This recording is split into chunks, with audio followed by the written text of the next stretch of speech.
Alright, deck tech, let's make this quick. So, basically, shout out to Rob Terry here on YouTube who recommended Infernal Grasp. This card, I think is the real deal. It's, you know, it's not quite Dismember in the sense that we can't play it for 1 and we can't lose no life by playing it for 3. But the ability to deal with anything, like literally anything for 2 mana, even if we have to lose 2 life, I think is a game changer. It's too good to pass up. So yeah, so I think we're gonna play this, and the thing is, the format's at the point, like in the past, we could just play Go for the Throat instead, but like with Affinity, back in the metagame, and more importantly with Hammer Time all over the place, losing to like a suited up Memnite is probably like just not a good feeling when we have like, if we have a Go for the Throat in our hand. Plus, Doomblade arguably was just never really that great as soon as Lurrus was printed, because not being able to kill Lurrus is kind of a deal breaker. Yeah, I think Infernal Grasp. I mean, like the main thing, one of the main reasons why I went away from this version, like I wanted a way to deal with Planeswalkers outright, but that wasn't like the main reason. That kind of became a secondary reason when I started going more creature removal heavy and cutting some of like these faster creatures like Skyclave and Dothy Voidwalker, because on some level these do kind of help pressure Planeswalkers. They're not perfect, but they do help pressure Planeswalkers. Like obviously creatures are always kind of going to be one of the first lines of defense against Planeswalkers. In any case, the main thing I disliked about the previous version was that we didn't have any solid unconditional removal spells that we could play that were actually playable, because again, I don't think Go for the Throat or Doomblade are playable in this format where there's very strong artifact decks that are ubiquitous, and Lurrus is ubiquitous everywhere. What I wanted is a way to end of turn try to kill a Murktide and then untap, play Gatekeeper. And, before Infernal Grasp was printed, I felt like the only way we could do that was with Murderous Rider, just here in this other version here. Now, of course, Grasp doesn't deal with Planeswalkers like Murderous Rider does, but the fact that it costs 2 mana might give it still some upside. And again, we're not as soft to Planeswalkers as the other deck, because we are more proactive with all these 2-drops. But yeah, the whole point is I just hated like them playing Murktide, holding up 2 mana for counterspell with like exactly 4 mana. And like if they have 4 mana, I don't think I'm going to be able to play double Gatekeeper Moloch on my turn. And Inquisition is not necessarily reliable because I might have played it earlier, and even if I did hold on to it, they might have 2 counterspells in their hand, but not enough mana obviously to play both. So what I really wanted is I wanted a way to hold up something like Infernal Grasp or Swift End to be able to kill Murktide at end of turn, and then obviously if they play counterspell, so that it doesn't die, then I can untap and play Gatekeeper. And this finally, I feel like I have a playable card that isn't Murderous Rider / Swift End, and maybe I can revisit the Lurrus deck. And this deck is a boatload of fun. It's proactive. It's also dirt cheap, especially since shout out to Lexus7, who recommended Skyclave Shade, or said that Skyclave Shade was kind of like a budget alternative to Bloodghast. Sometimes the budget alternatives are actually better. I think Skyclave Shade compares favorably in many ways, because because actually the kicker does come up sometimes. But honestly, the main reason is just that like the extra power is huge. It's a faster clock, and it means that we can attack into more things. Like, since we're not like a dredge deck or something, I don't think we're as all in on, I don't think we're as all in. So on like free stuff and bringing stuff from the graveyard. So I think we just want to have better aggro cards, and I think more often than not, we're more than willing to pay the extra 2 mana to bring it back if we're able to consistently attack into like even higher toughness creatures. We can attack even up to 5 toughness creatures if we got a Collective Brutality to finish it off, and then we're usually happy to just bring it back. I could be wrong, but so far I've tested both. It's fairly close, but I think the extra power just makes Skyclave Shade better, actually, believe it or not. Which, from what I understand, thankfully since Dothy Voidwalker isn't as expensive as it was when it first got printed, I think makes this deck pretty dirt cheap, especially if you get Marsh Flats as your fetch land of choice. So like, yeah, hopefully we do well. Let's see how the matches go. And also another cool thing is that Skyclave Shade and Turok give us a nice little 1-2 punch of protection, because like Turok has protection from like pretty much the only color that consistently exiles things, and a Skyclave Shade kind of has resilience against basically all the other colors, which, you know, don't really use exile for the most part to deal with permanents. So anyway, until next time, let's see. Well, not until next time. Let's see how the games go. Yeah, let's see, and definitely like this content if you if you want to see more of this, and let me know. You know, maybe I'll definitely prioritize the black deck. Probably, definitely let me know if this is mainly what you're interested, which I'm guessing it is for most of you all. Anyway, take care, and let's see how the games go. All right, match 1. Trying the Lurrus build again. Shout out to Rob Terry for suggesting Infernal Grasp. I think this is going to be the bee's knees. We can absolutely keep.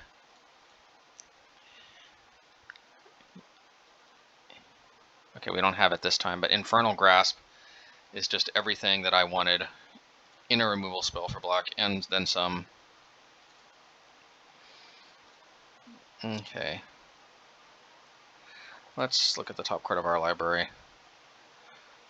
Yeah. I think let's, because we want to draw a land, obviously. Well, is it just me, or did we draw the card that we shuffled? But anyway. Alright, well, Cling to Dust, our Marsh Flats, obviously. Okay, there we go. There's Infernal Grasp. Alright, let's see. Hopefully our Skyclave Shades can do good work. And shout out to Lexus7 for suggesting these. Ironically, as a budget alternative, I'm like, wait a minute. When I took a look, I'm like, there's a possibility this might be better, and maybe it is. Man, though, but Tron's a doozy. Tron's a doozy.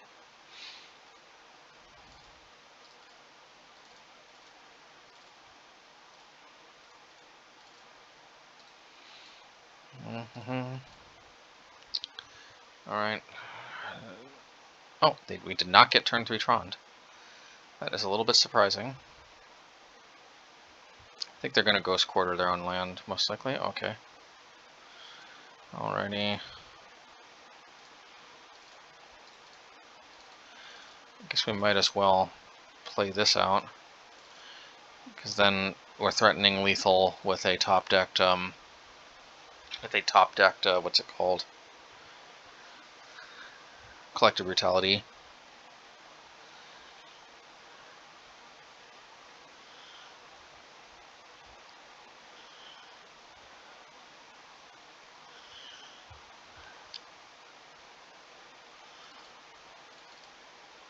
Well, there we go. The unlikely win against Tron. Let's also see what's in their hand, too.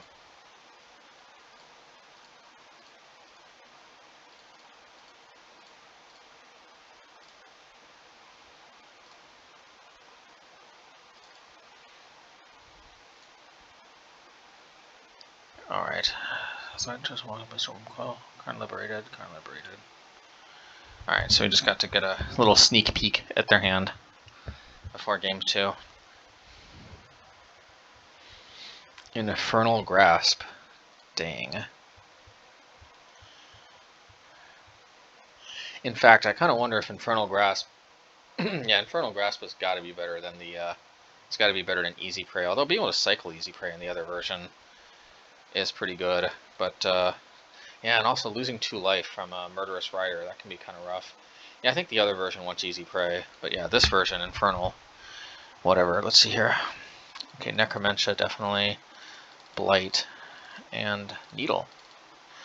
So let's, definitely Fatal Push is a no-no. Definitely Infernal Grasp is a no-no.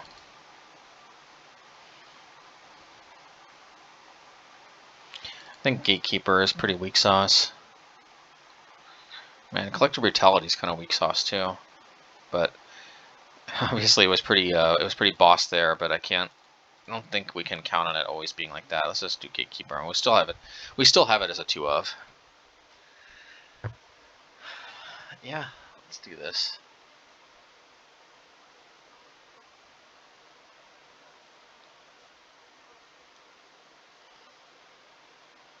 Let's do this. Okay, Lurrus.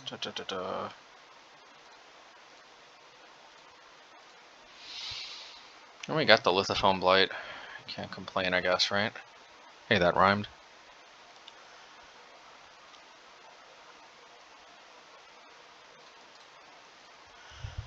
Alrighty.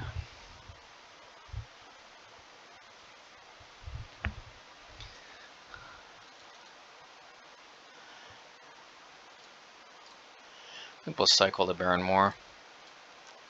Give us something to cling to dust as well. Man, they're keeping some clunky hands. That's enabling us to Skyclave Shade. To Skyclave Shade it up.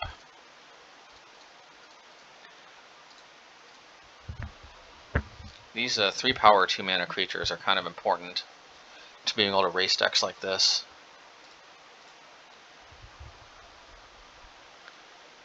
Alrighty.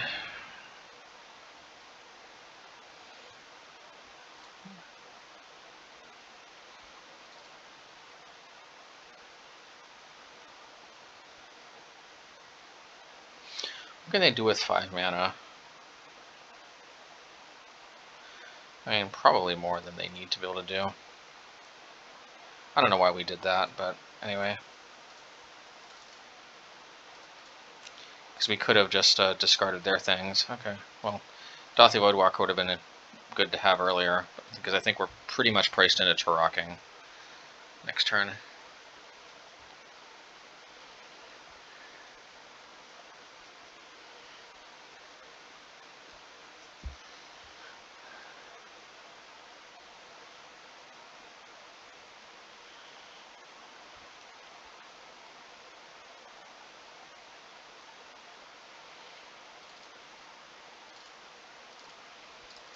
Well, eventually these shades could represent a lot of power.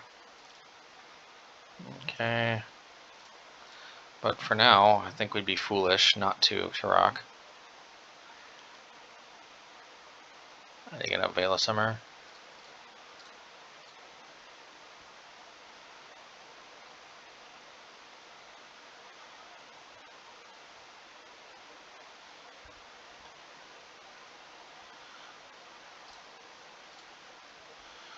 Alrighty. Weird that they brought Wilt in, but let's see. Okay, that's that is far from the most concerning card they could play.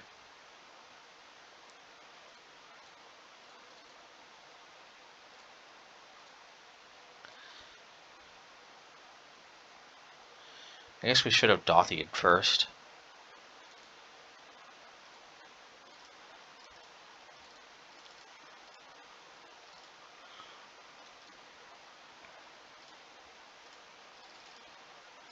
And we could have and should have Dauthied first. But I don't think I want to play Giganta.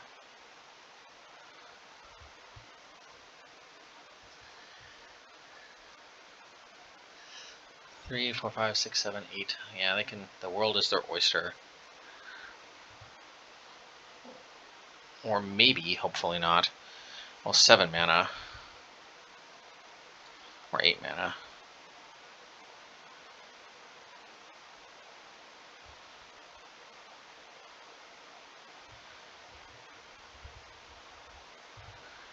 Oh, wow. The unlikely win against Tron. Alright. Match 2. Let's see. Lurrus, I choose you.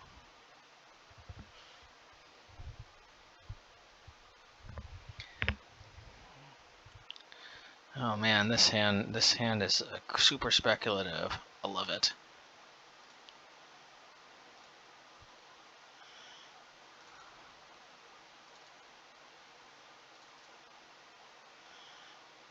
Alright, let's get our Inquisition game going. What on earth? This is not... I thought it was elementals, but this is something else completely.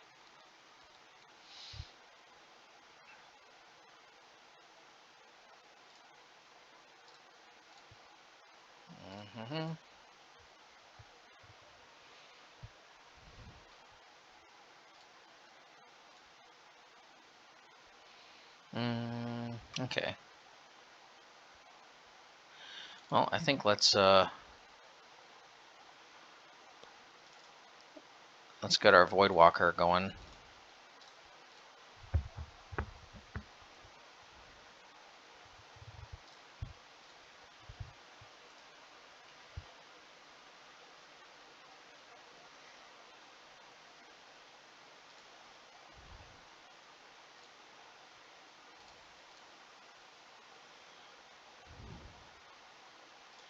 Let's do this, because we might be able to snag Archmage Charm.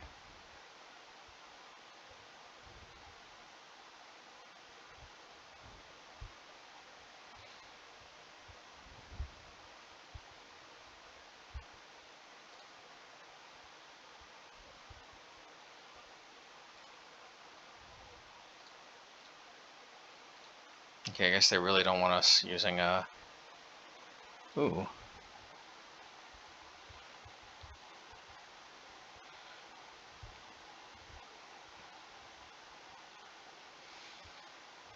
Memory Deluge.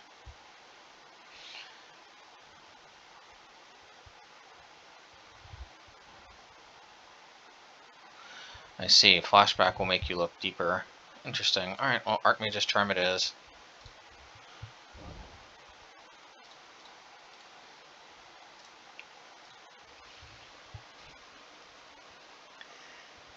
I may have gotten them to jump the gun on not pitching the ideal card.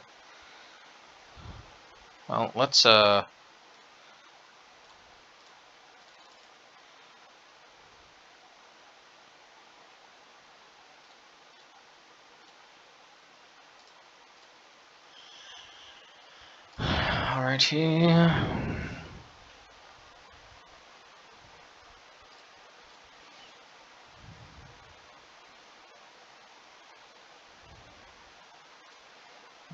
Mystic Gate.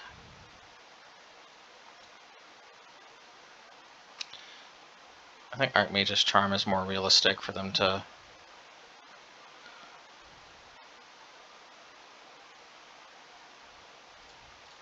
Yeah, I'll play this just because I really want to guarantee that Turok next turn.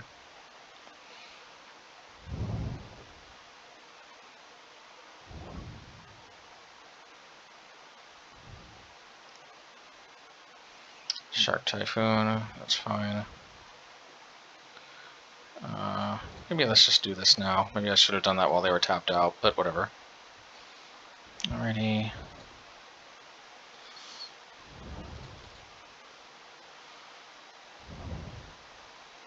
I'm going to do this because sometimes they have Spreading Seas, and if they have Spreading Seas, I want them to hit the Barren Moor, not the Castle Locthwain.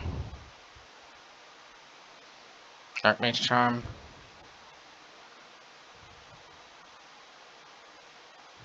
Alright. It's fine.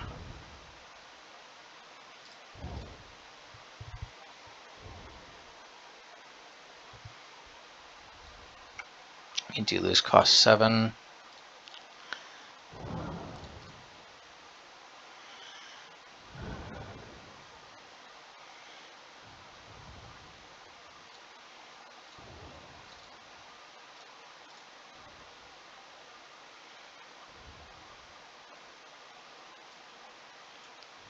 Good to know about.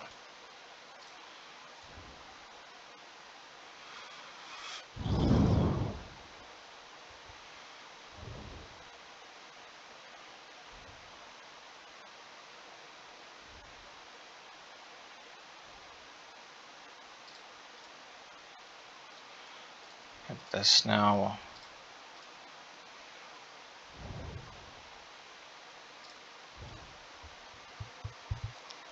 Alrighty.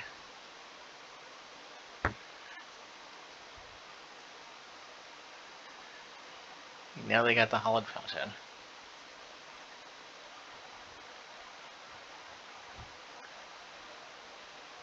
Ooh, ouch. Well, they also got rid of their own flashback card. Man, that was a little brutal. Well, let's see.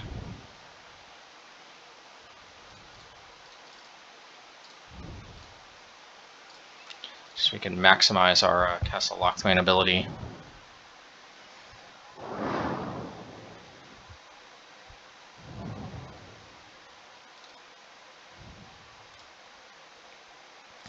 We got Fatal Push.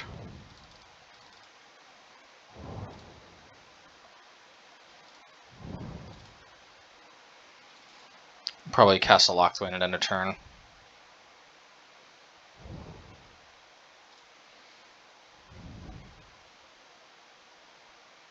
It's fine. Let's Infernal Grasp this while we can.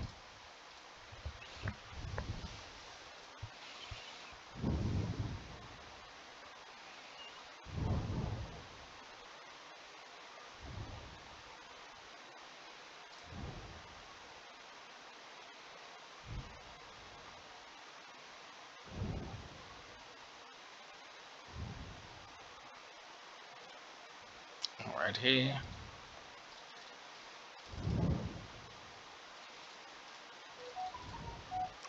I like it.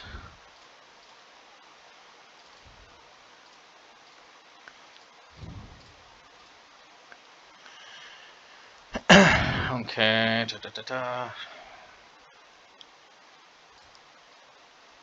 Let's see.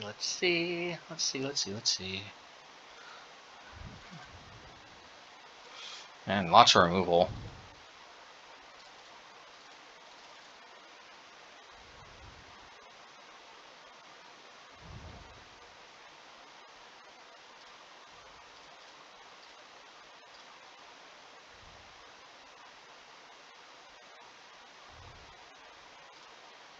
Yeah, nice try, bub.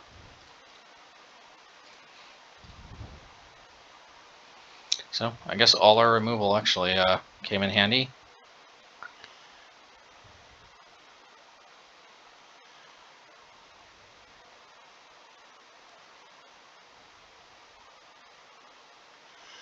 Ooh, Memory Deluge. Well, at least it gets exiled.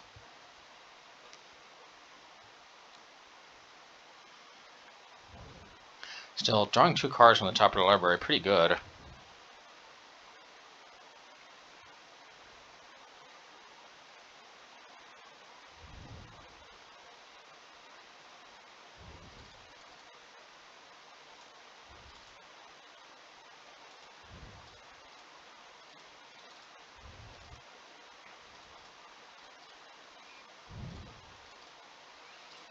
Alright, hopefully they don't Wrath of God me.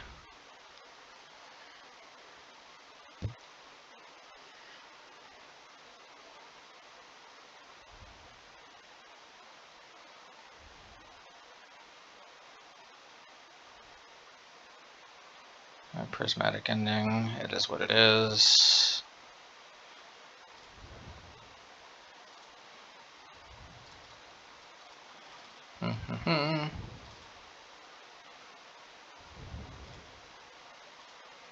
Let's go, bam, bam, bam.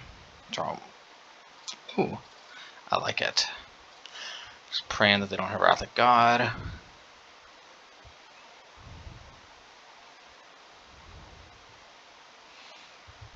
Get to look 3 cards deep because they get to draw a card on their turn. They could do it again on their upkeep, but I don't think they'll have enough for Wrath of God.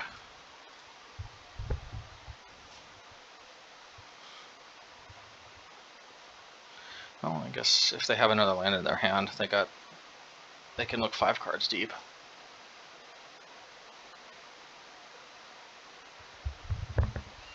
But it forces them to have to, yeah, to have to play a land. Yeah, let's do this.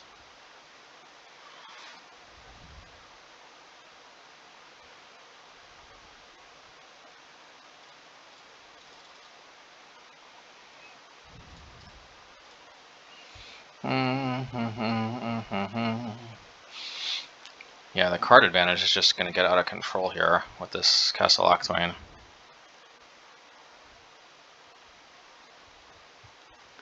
See, they're scrying, but we get to actually draw cards.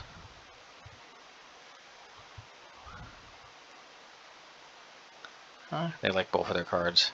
Maybe not the best for us, but hey.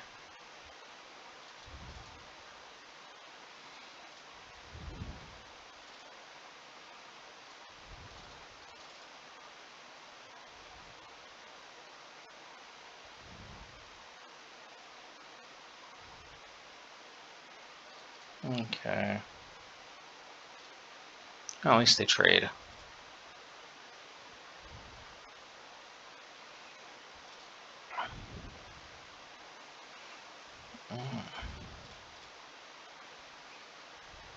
I guess I should have kicked it, but anyway. I guess I just really want to not get stuck with extra cards in my hand.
Well, this actually can't even target anything, so.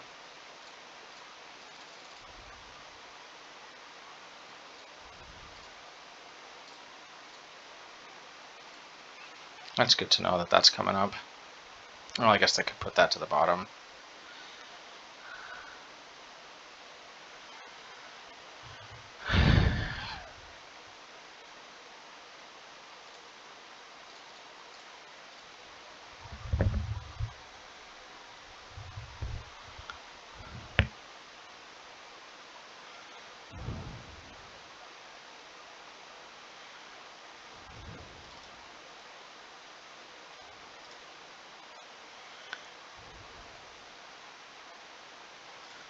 Okay, I guess we'll do this.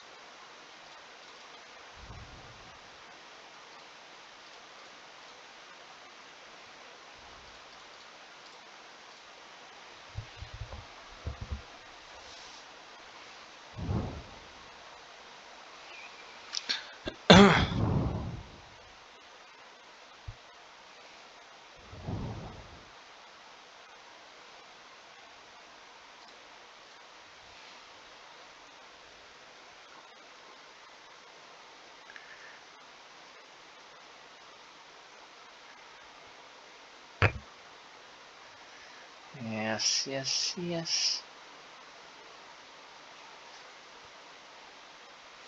Alright, cool stuff.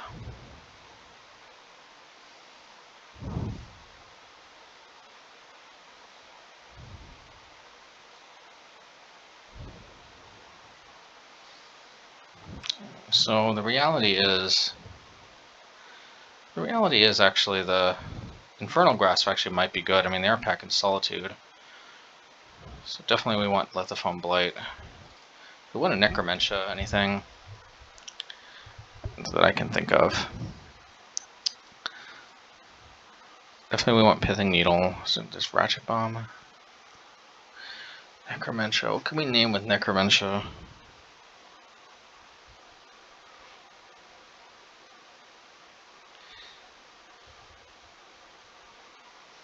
Probably Shark Typhoon. Yeah, I think we need to name Shark Typhoon. Because that's like kind of an insurmountable victory card. Other things we can kind of deal with. That not so much. Alrighty. Okay. Lurrus on my shoulder makes me happy.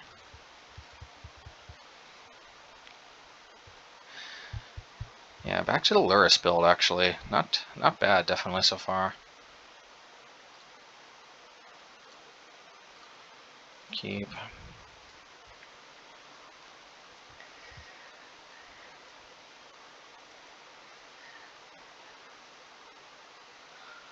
Alrighty. Well, let's definitely crack this. And get our Inquisition game going. Alrighty. So we can hit that with our Collective Brutality. Oh, I guess we can probably just play the Voidwalker.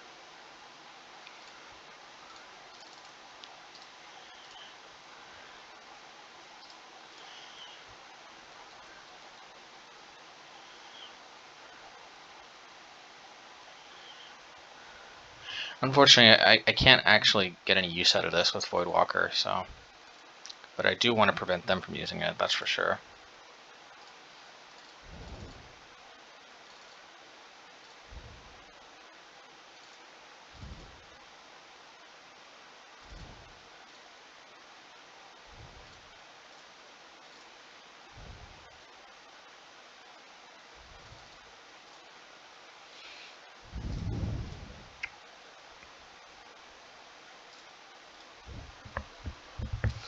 Well, Barren Moor is an absolute necessity here.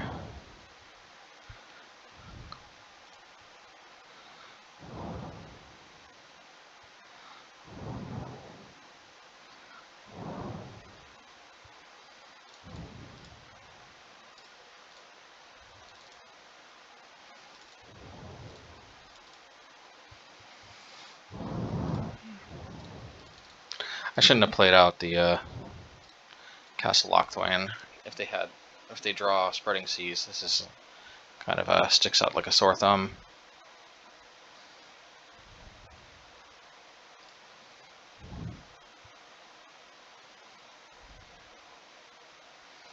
And they really like their Rest in Peace. Maybe I should take out the Cling to Dust, since that just becomes uncastable. There's no cards in the graveyard.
So if they,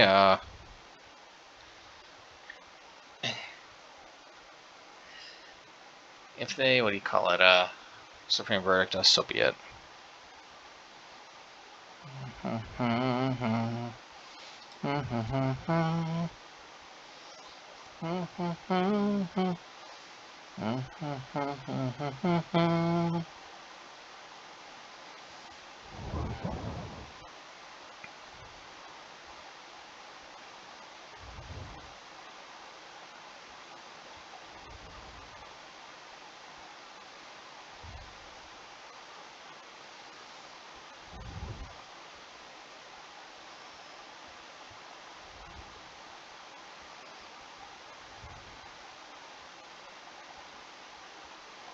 Alright, well that's gonna be that.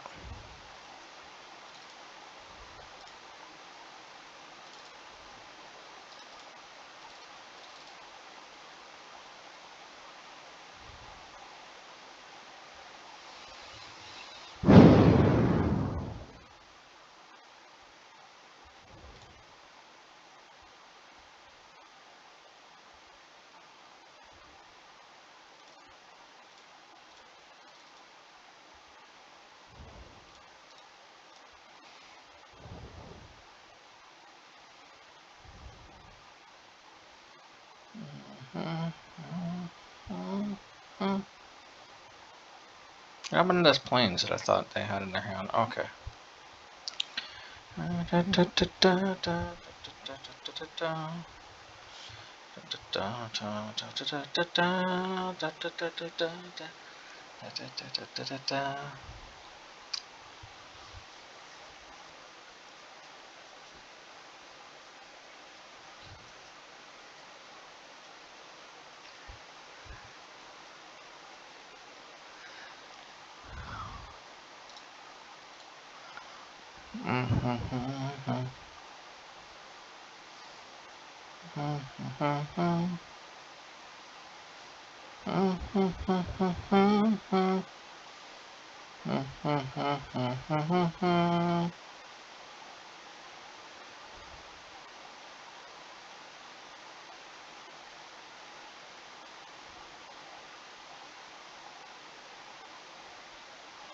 I wonder why they didn't return Lurrus.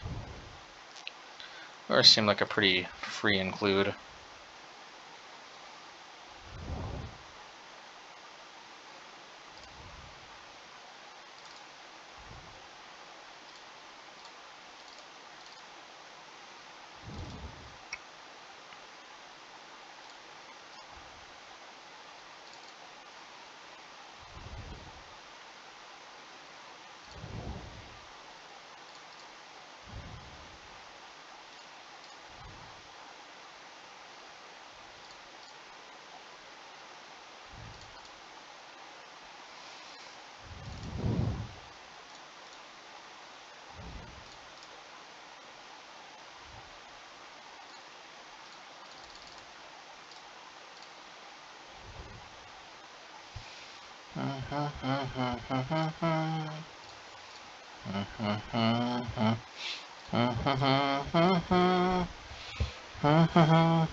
See, 1, 2, so 1, 2, 3, 4, 5, 6, 7. So wow, that's going to be a massive shark typhoon.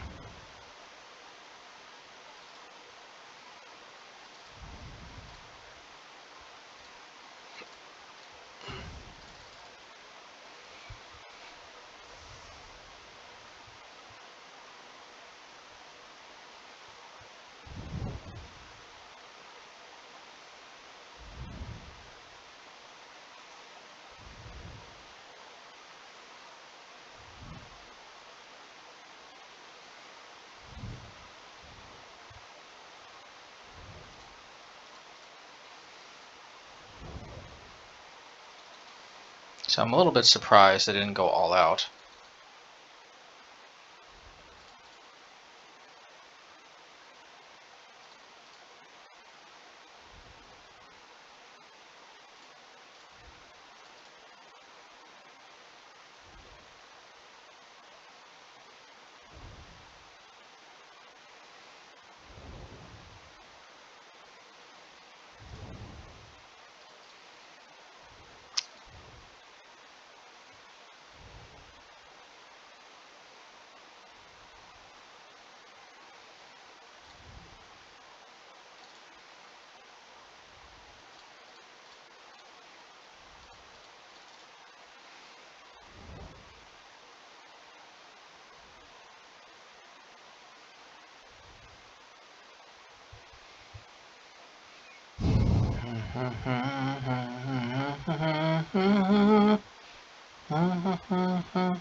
Basically out of swamps.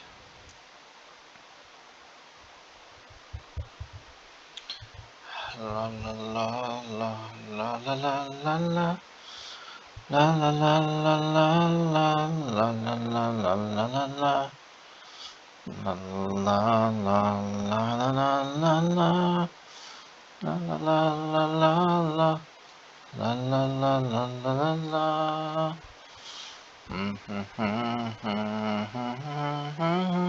Okay. So let's see what they got. Well, more land.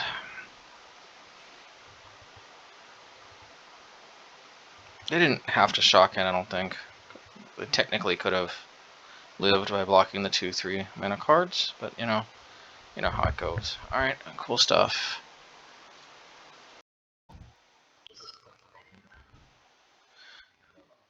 Alright, match 3. Let's go. Let's see how the old Lurrus does, and I think we will keep. I hope they play something that we can push or something, because I want to get this Cling to Dust going. This could be consideration of playing, maybe I have to cycle this actually, we'll see. Yeah, reluctantly maybe I have to cycle this, just because I don't want to get stuck with, no, I can't, just 2 mana, screwy.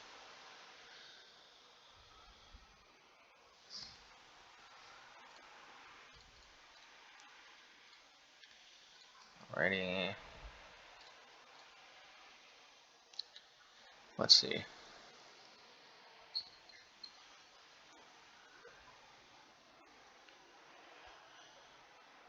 Shatter Skull.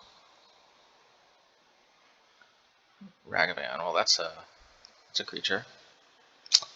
Okay, so Imperial Grasp or I mean Infernal Grasp or Fatal Push. Probably, maybe Infernal Grasp. No, probably Fatal Push. Let's do it on their turn though. Whatever we do, let's do it on their turn.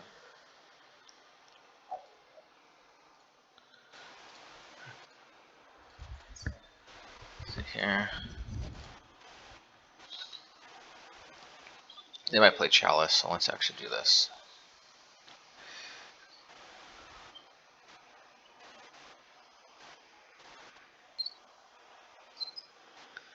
On a red Eldrazi. Yep, see Chalice, knew it. Alrighty.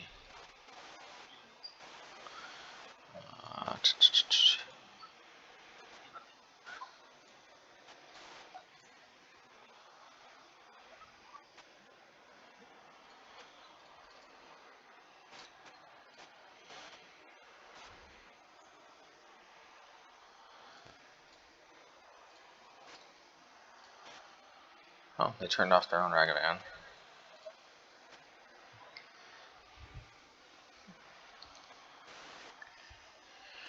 Alrighty.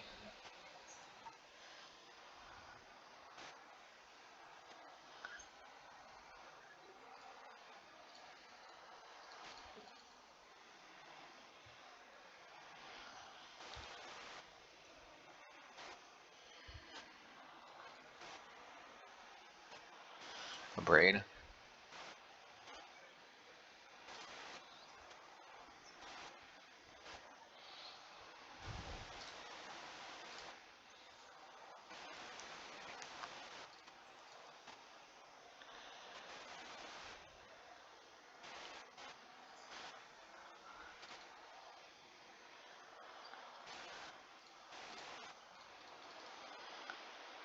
Alrighty.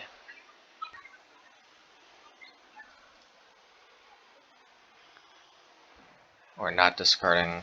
And we'll just get this out of our hand because they probably think like oopsie daisy, but actually I just want to empty my hand so this doesn't damage me as much.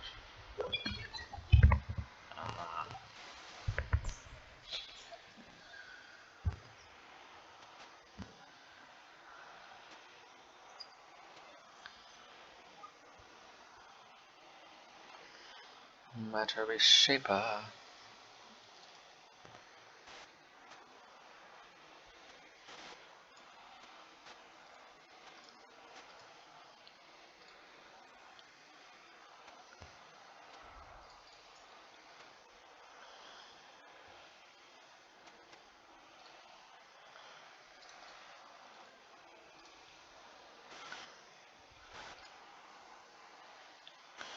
Hmm.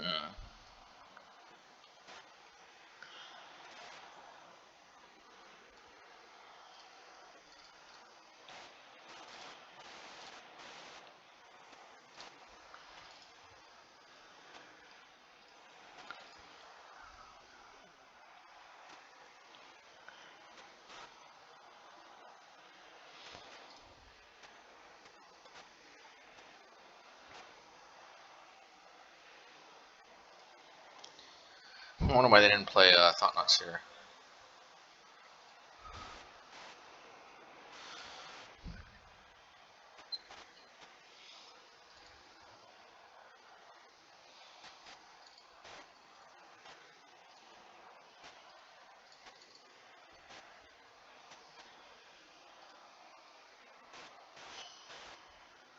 Yeah, they probably should have played the Thought Knot Seer. But anyway. Alrighty.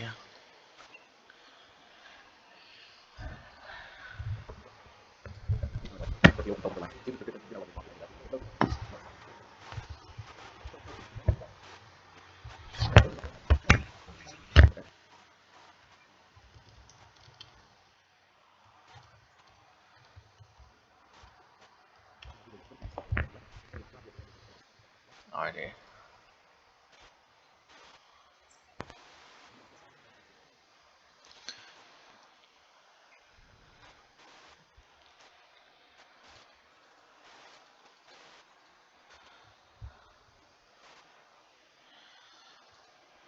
So let's Fatal Push can be good, but I think Ratchet Bomb is generally going to be better.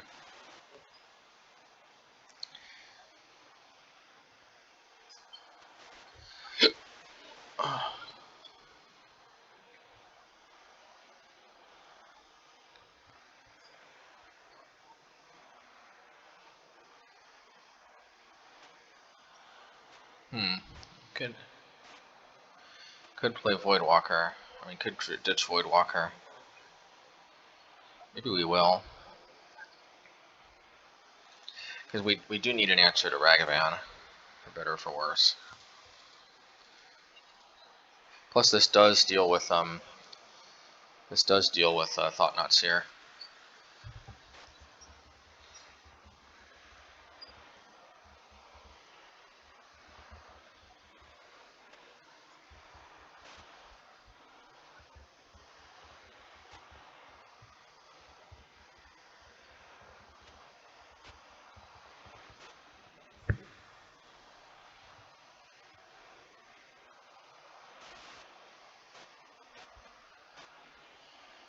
Alrighty.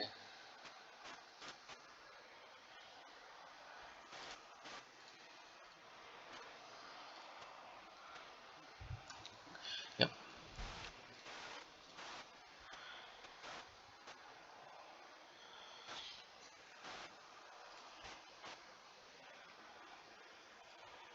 Yeah, I don't need 2 Klings, actually.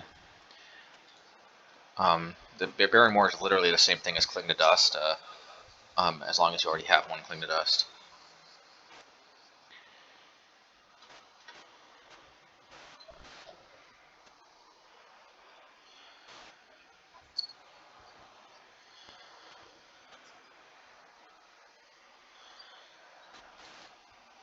Let's look at the top card of our library.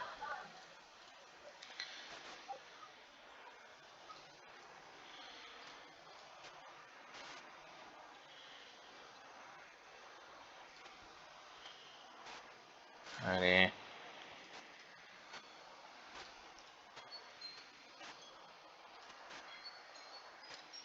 Alright, let's see.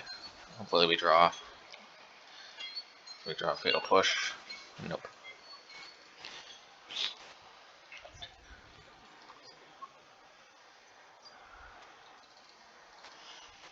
Alrighty.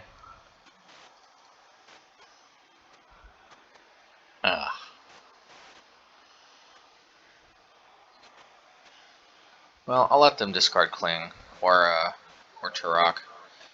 I'll cycle Barren Moor if they take Cling. No biggie. I just don't want to draw into something good and let them discard that.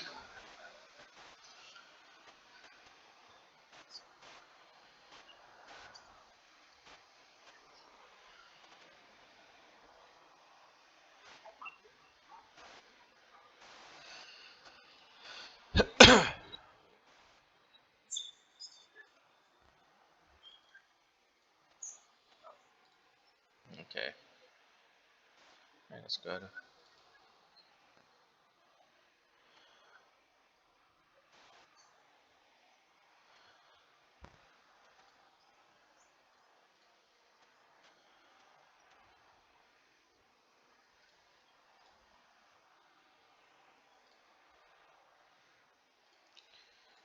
Alrighty.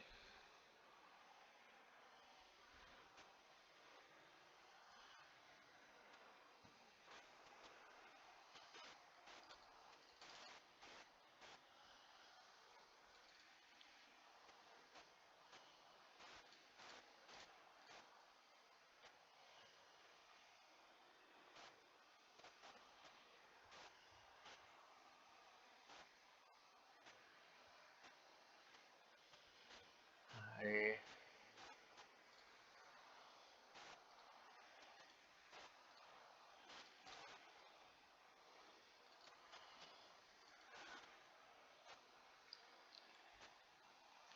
Infernal Grasp.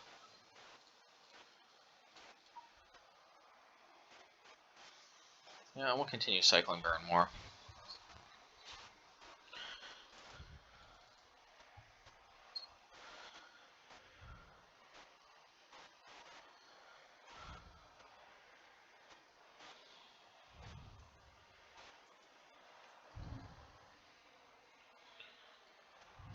Alright.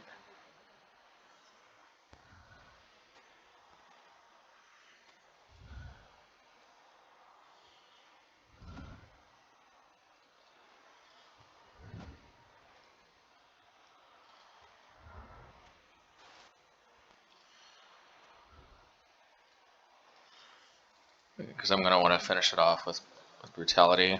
Okay. Or just Gatekeep.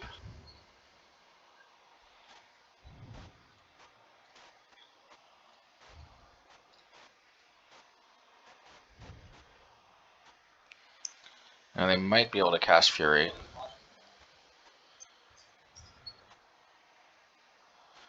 Okay, not yet.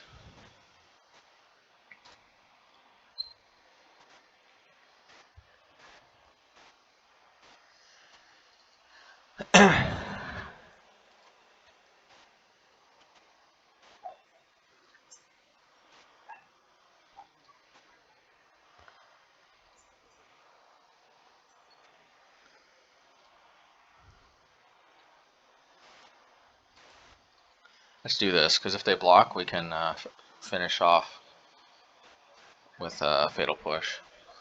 Okay. Alright, let's do this maybe, shall we? Maybe not.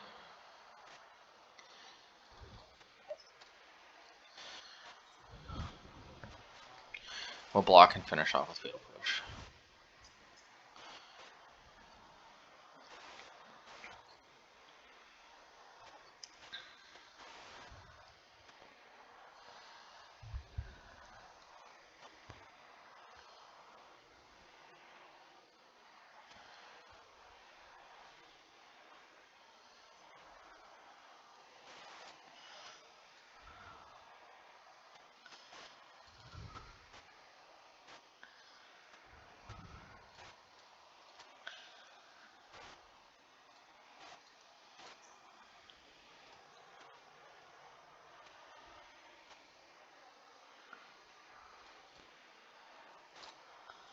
Okay.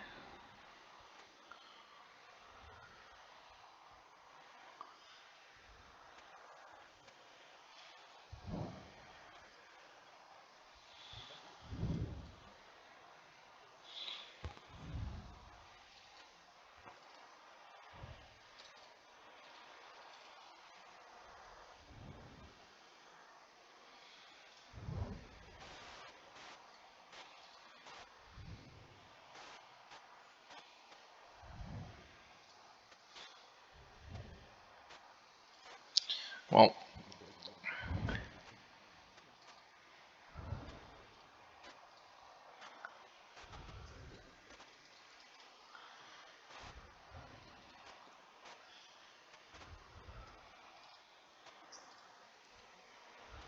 so I don't think they can play Reality Smasher because you know, if they had another land, they would have smashed. They would have smashed down Fury.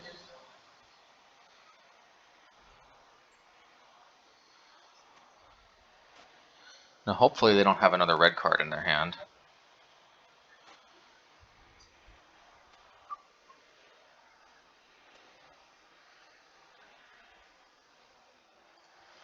I need yeah,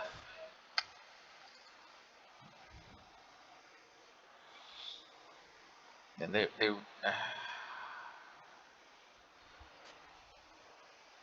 had Stomp last turn. They might just drop Bone Crusher, in which case we win. But if they have another Stomp in hand, oh, this could be bad. No, you know what? Let's block because we.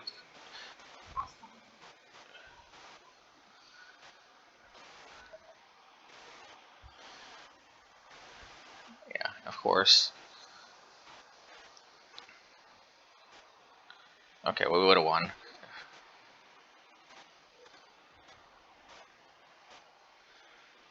Okay.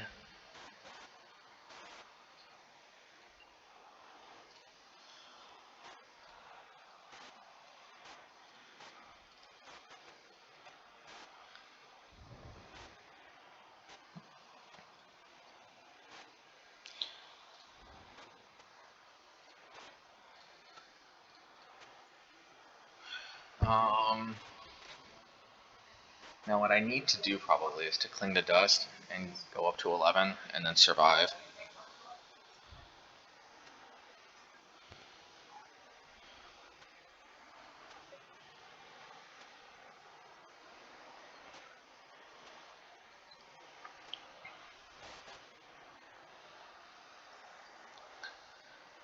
Yeah. Yeah, I'm gonna hold up Cling to Dust. Although they might suspect something because, well, I guess they know we're holding up Cling to Dust anyway.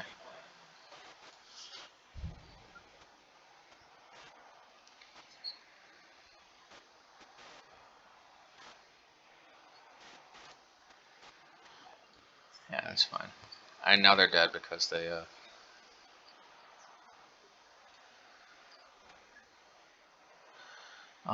So we're going to 7, then 9.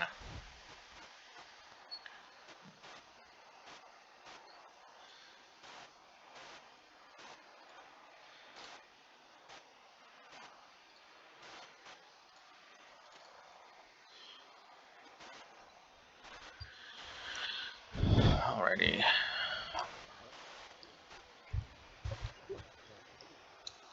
Cool stuff.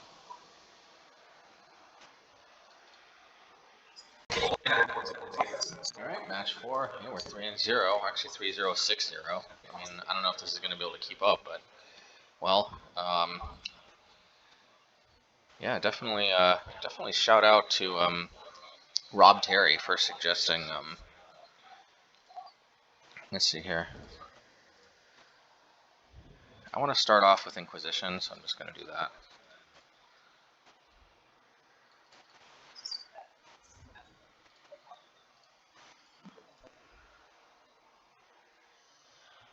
Let's see here. Ensnaring Bridge, I hate that crap.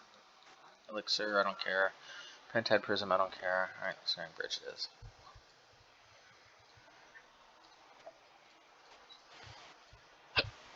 Alrighty.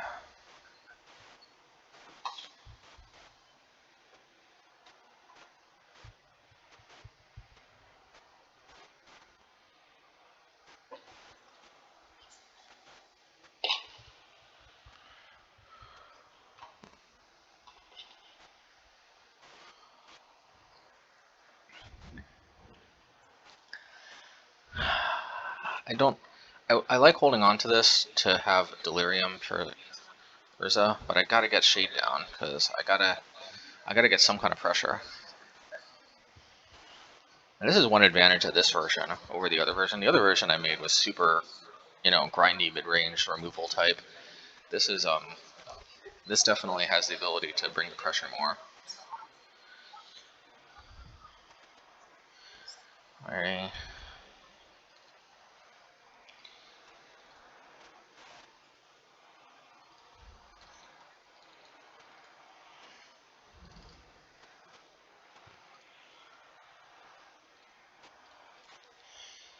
Let's see here. Okay, this is good. Because this should enable me to get Revolt on their turn to go nab Whirza.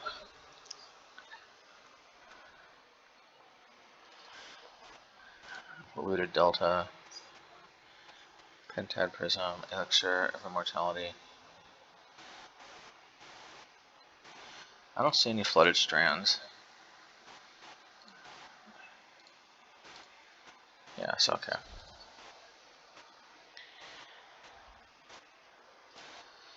Alrighty. I hate that thing. So I'm gonna zap this now. Oh no, what is this? Okay, good, good. Wanted to make sure they didn't have that mana available for the construct. Spellbomb.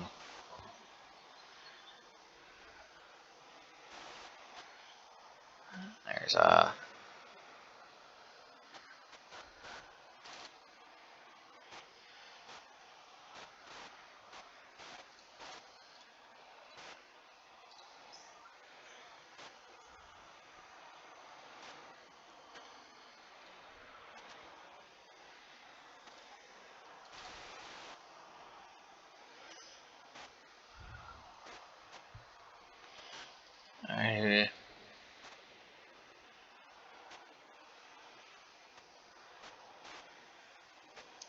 There's the Flooded Strand.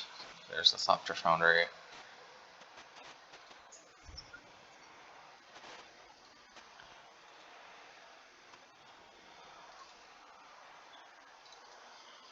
Alrighty.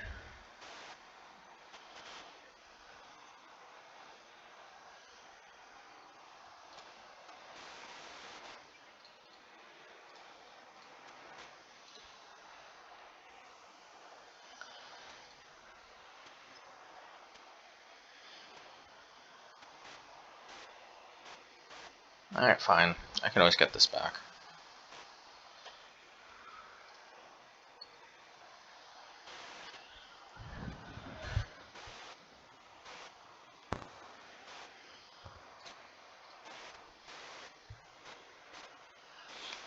Alrighty.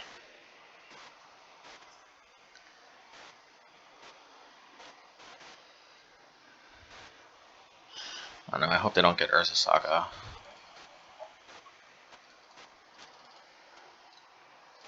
So we know they've got Darkslick Source as the last card in their hand.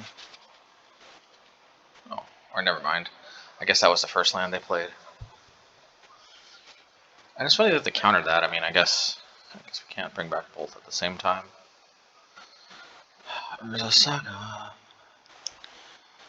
Don't get caught up in the Urza Saga.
Alright, let's see.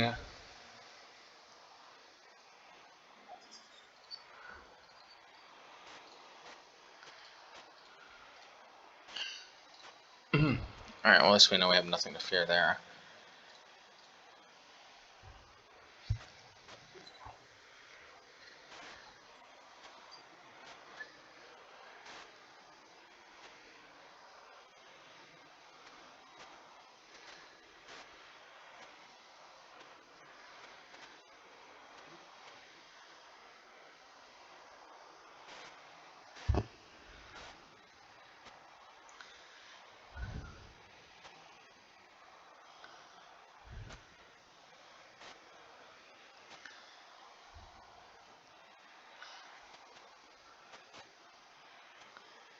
Alrighty. I think I still got an island in their hand.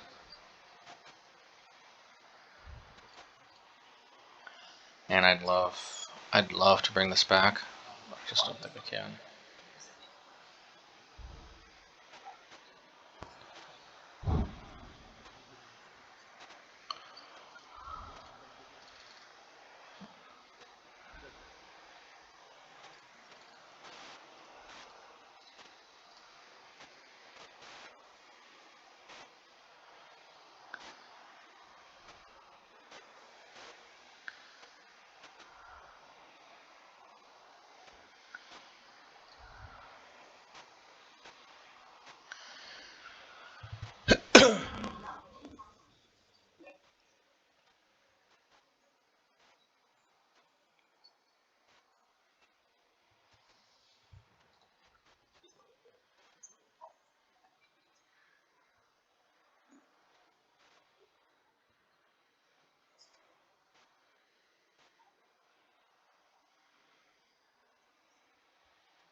Alright, well they got us this time.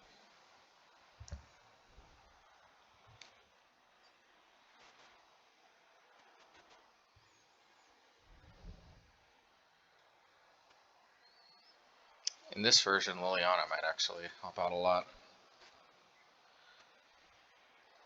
With the Foam Blight, Pithing Needle, all of these are going to be pretty good.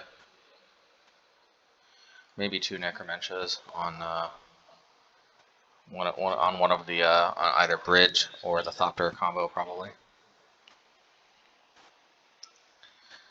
Dothy Voidwalker is pretty good. Skyclave Shade isn't bad if it gets countered, but otherwise it's just a little bit meh.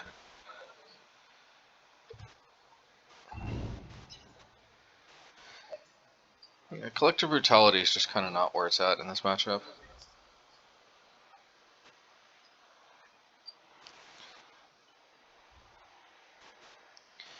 With the Foam Blight.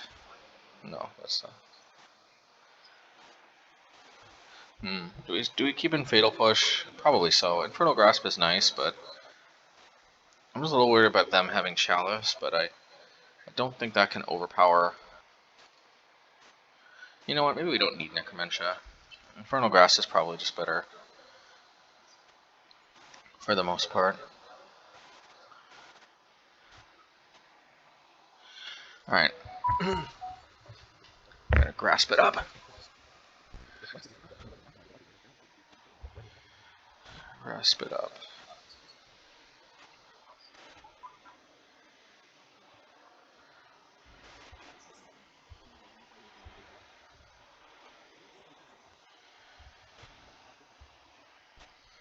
Okie dokie. So that was our first match, the first game lost this whole league.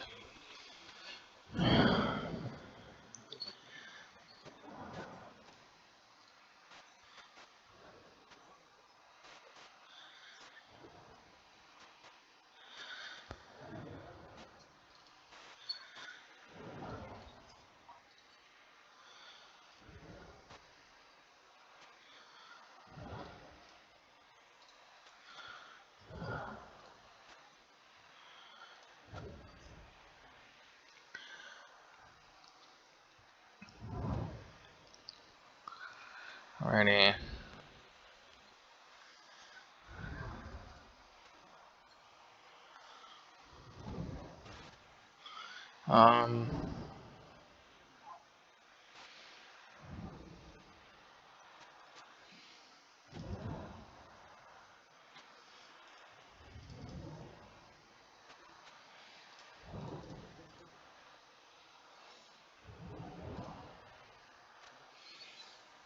Alright.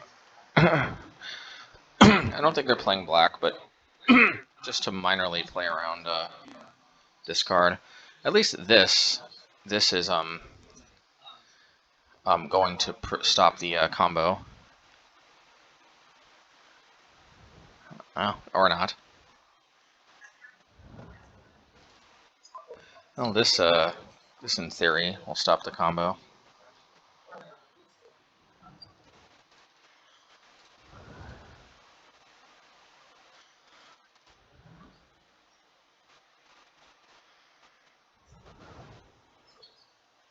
They might just go get Pithing Needle right now.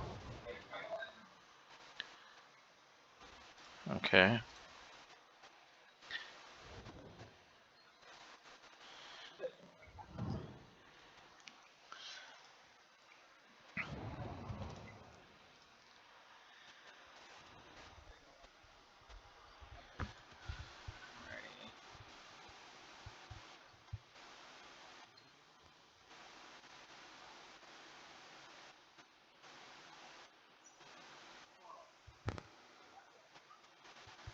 I guess I should have played this out to pay 3.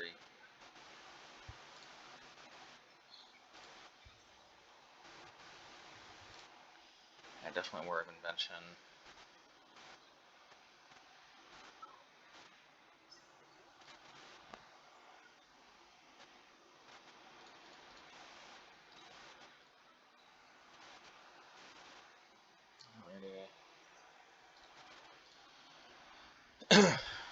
Let's see.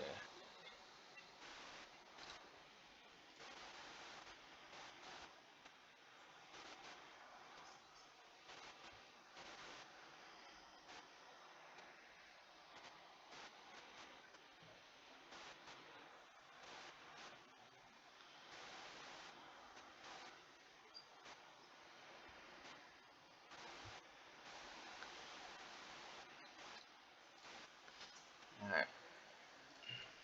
Let's see.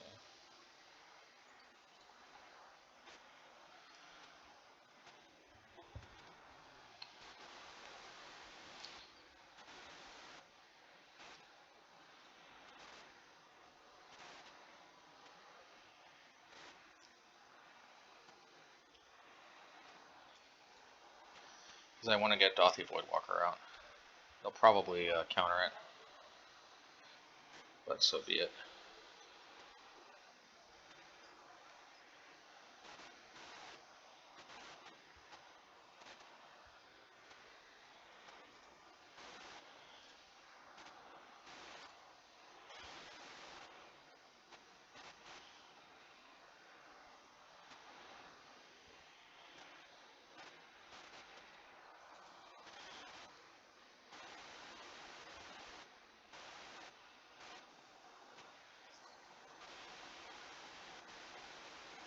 Yeah, that's fine, because I can always...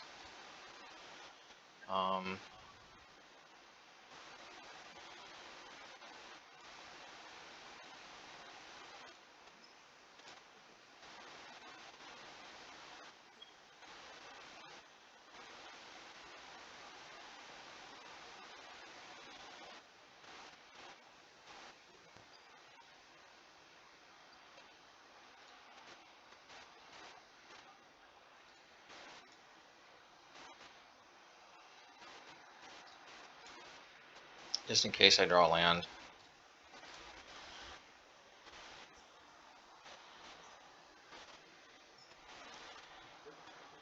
Let's see if we can... I think we're going to do Turok next turn.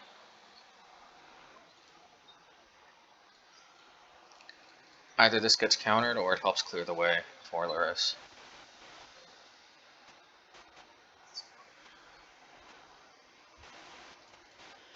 Yeah.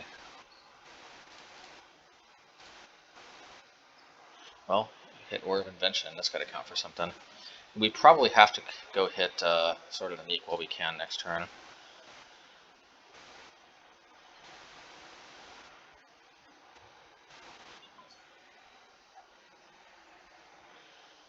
Alrighty.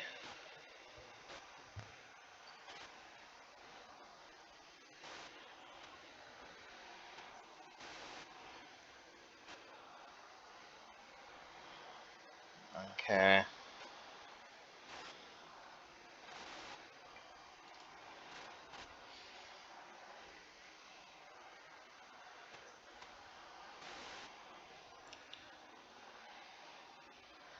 think we go after Whirza.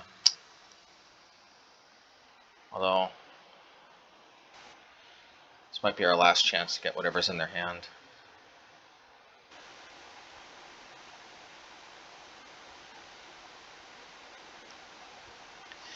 I think we gotta go after Whirza. It's just too powerful.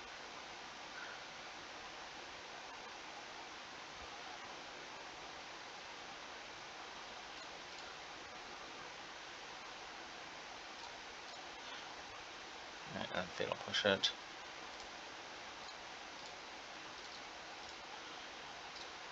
And then attack.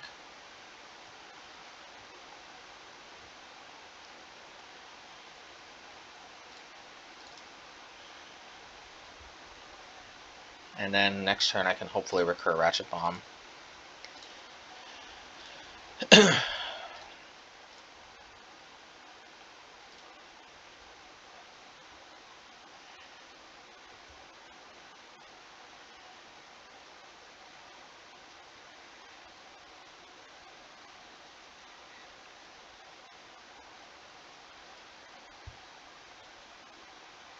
Might as well play Pentad Prism now.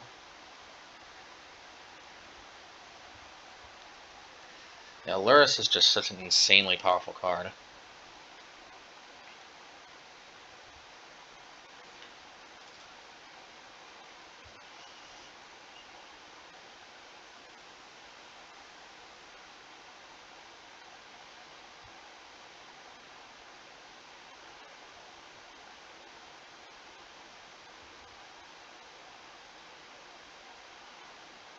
See if they name Ratchet Bomb or Mishra's Bauble. Oh. Guess that works against both. Let's do this.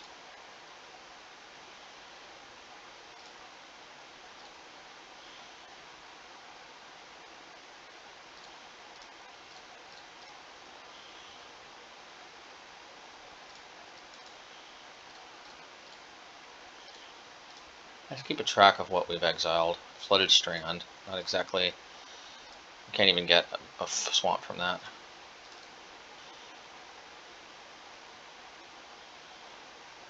Alrighty.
Well, at least I got this.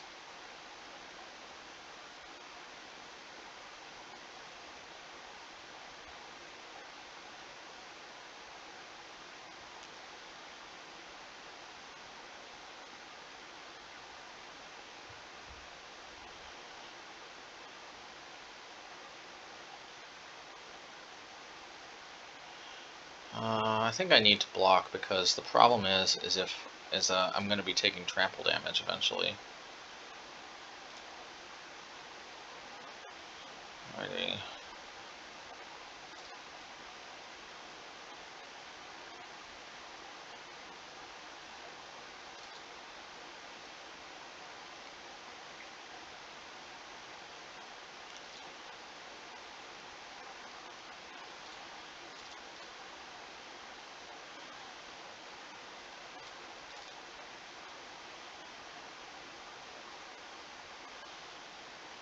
I could attack with Lurrus, but what's the point?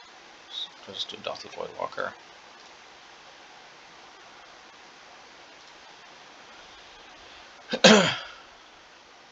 Oh, they sacrificed Shadow Spear, so maybe I didn't need to block with Gatekeeper. Well, anyway, I will, because they have flying. You gotta be kidding me. They just randomly drew a Prismatic Ending off the top. Stupid. Stupid shit. Oh.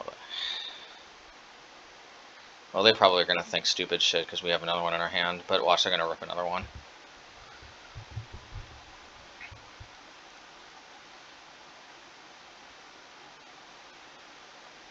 Unless I'm missing something, I don't think they have a way to produce mana, so I want to combine blockers the only way I know how. 5, 6, 7.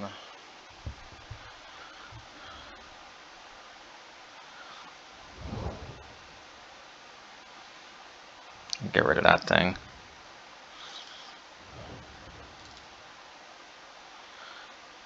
Alrighty.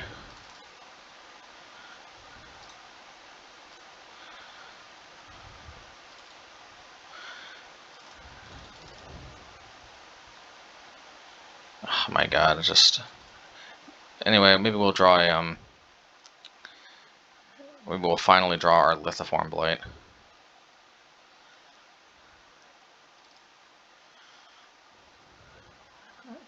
Wait, we got 2 draw steps here.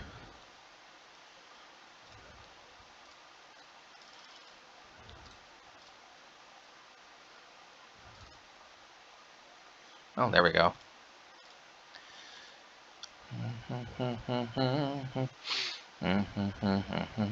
I can actually get Urza Saga myself. Maybe I do want to do that.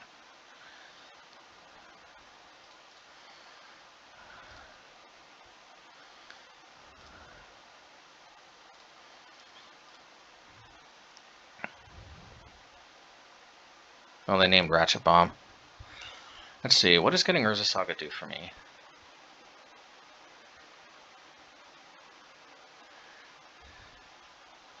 I can make 2 tokens, go get a Mishra's Bauble.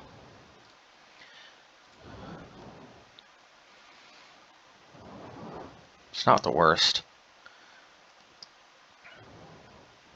Oh no, I can't, because I'm just gonna turn on their combo, so no thanks.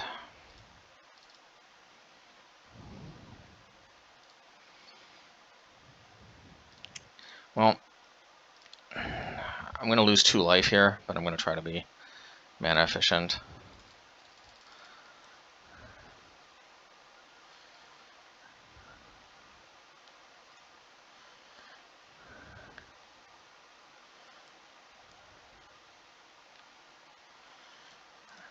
I'm gonna do this right now, so I don't lose more life. Okay. Alright, so they can produce another token. Good for them.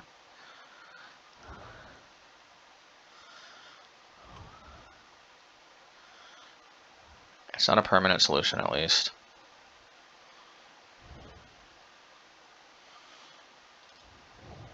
Just where my fatal pushes would be nice.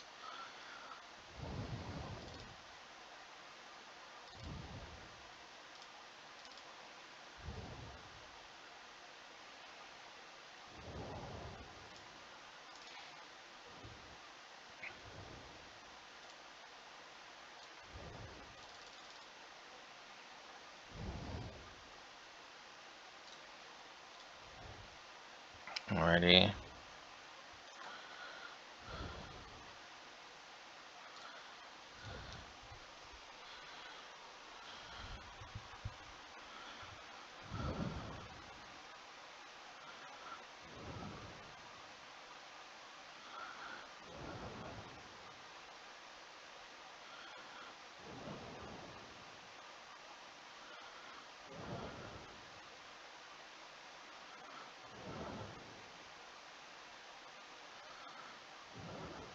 Look at this. I got 8 lands and they've got 4. They're overdue to draw some more lands. I don't want to hear it if they're drawing lands and they're complaining about mana flood, because we have 8 lands. We're only 4 cards deeper too, so that's not the issue.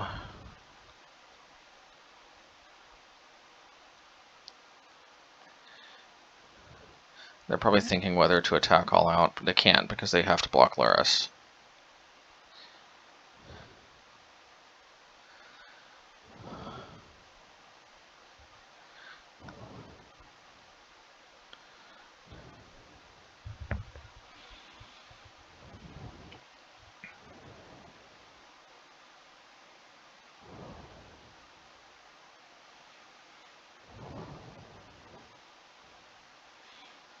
Okay, fair enough, I guess. I may need to gain life with Cling to Dust.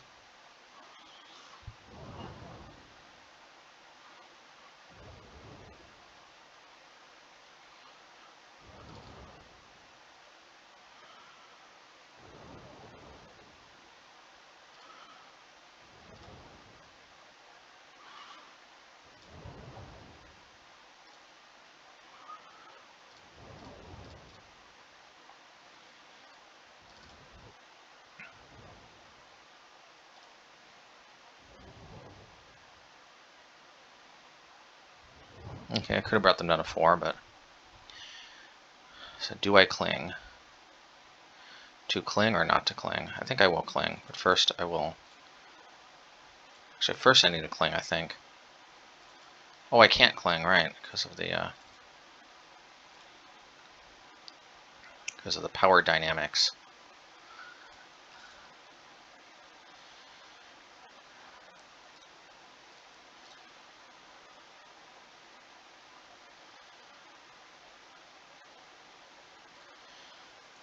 Alright, well, hopefully they don't have some way to remove Voidwalker at end of turn.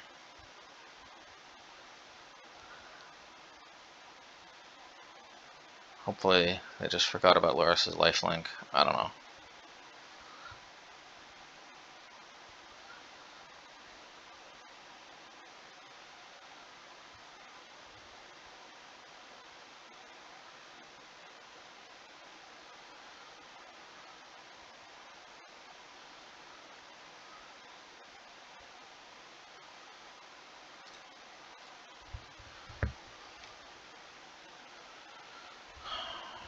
A lot of things that could go wrong.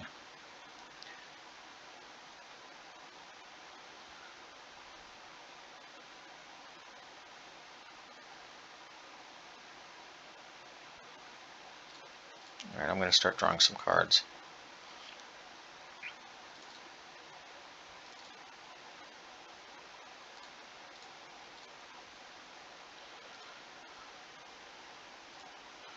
Okay, not bad.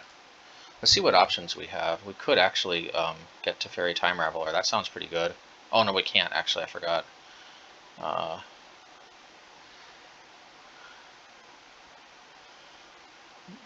Probably going to attack with Lurrus too. I think it's GG if they can't block everything. Yeah.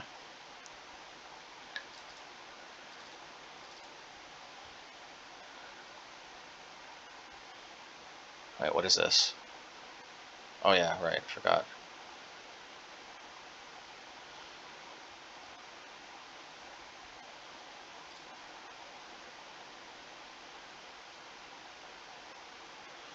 Can I Cling to Dusk something now? I can.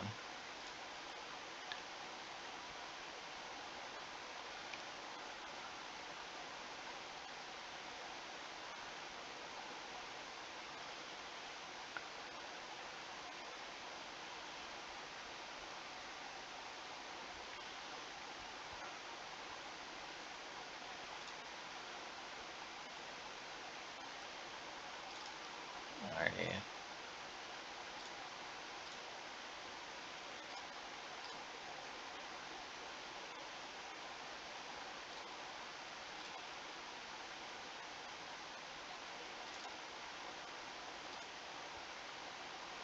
We'll Cling to Dusk Whirza right now.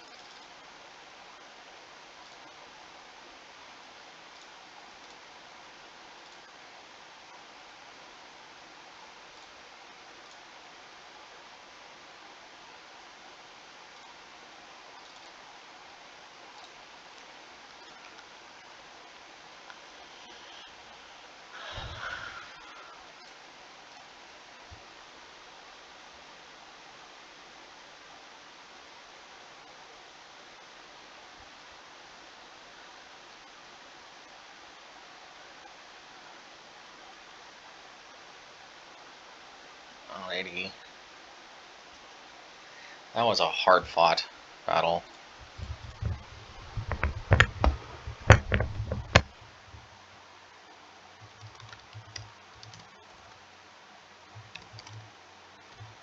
This is Esper versus Saga.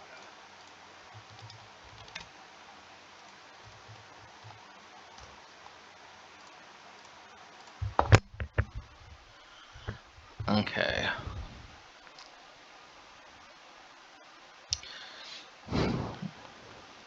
After that craziness, I almost want more Infernal Grasps, but you can't deny that Turok can be good. But you also can't deny that Turok can become a dead card.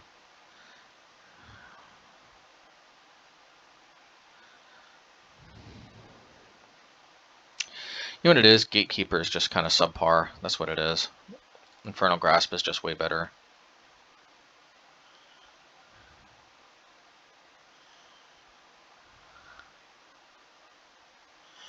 In fact, Gatekeeper's okay, but I'm actually going to put 2 Necromancias. Just because we really don't want them to get something like Ensnaring Bridge or the combo. I mean, we could name wrong and it could be a disaster, but I think we got enough card advantage that we can make up for the fact that we're essentially playing a glorified surgical extraction type effect. Their whole deck is, you know, kind of built around certain cards, so... Alrighty. Keep.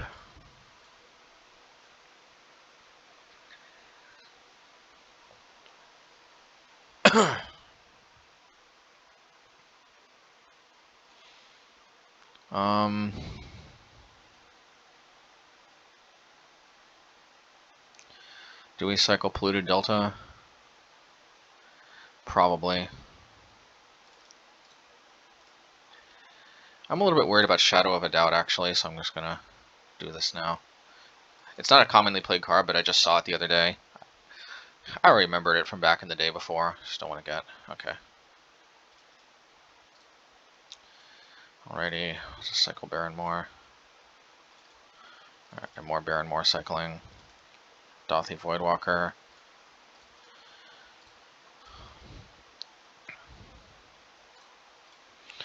Alrighty.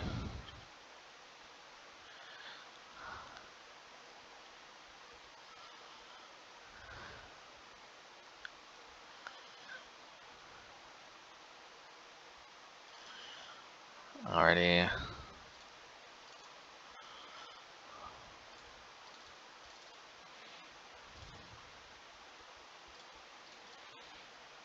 How do we play Barren Moor? But why? Why play Barren Moor? I'll cycle it. Ideally, I want to cling to dust something they play rather than something we have.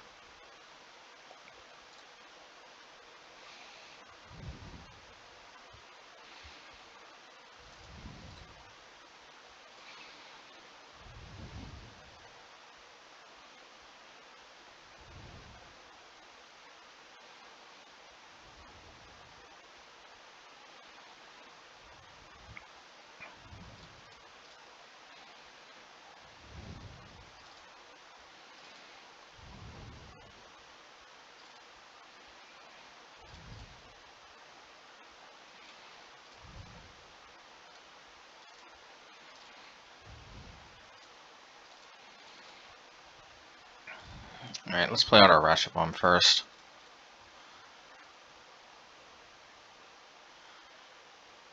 And we're not going to play 2, because they're probably just going to Whirza for 1 anyway.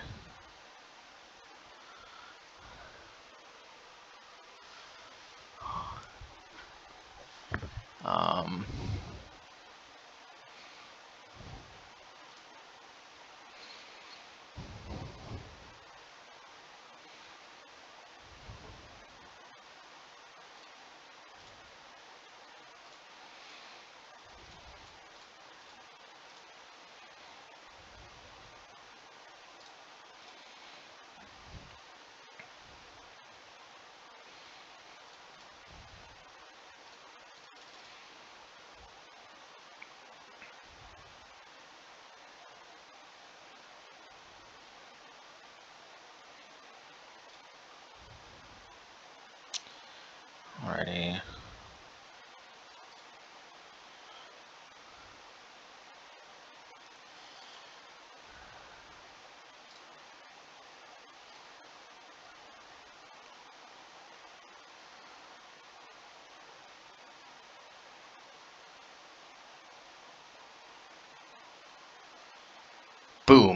Boom shakalaka. I can go nab this.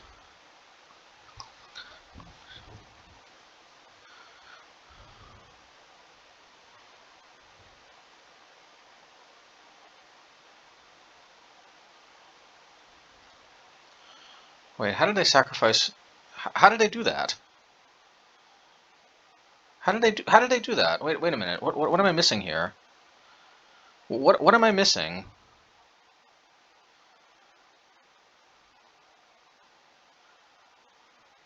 Am I blind? Did they just have an untapped blue source? I gotta watch a replay of this because I thought for sure.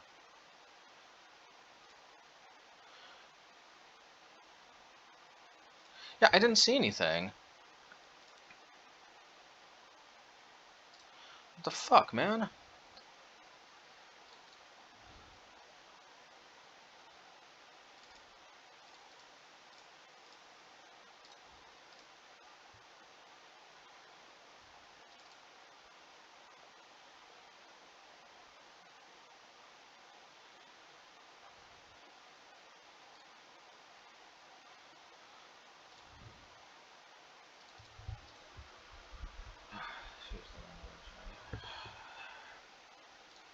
Let's watch the replay. Alright, match 5. Well, so that last match, apparently I did go back in the league, and they had an extra counter on Pentad Prism, which sucks because I'm pretty sure I would have won that if I just noticed that. Trust me, they're the type of player that they definitely would have tapped it at the end of turn. I know the way these guys play. They can say whatever they want, but unless, I don't know, maybe the less is said is better. All right. But no, they would have gone for it, and I would have exiled it, and I was still very much in that game. Probably would have won. That sucks.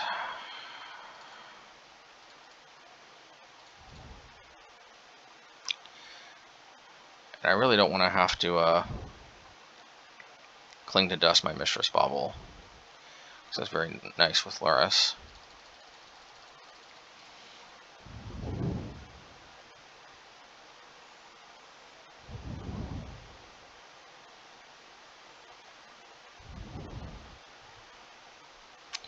Maybe I can use Bauble to enable Revolt.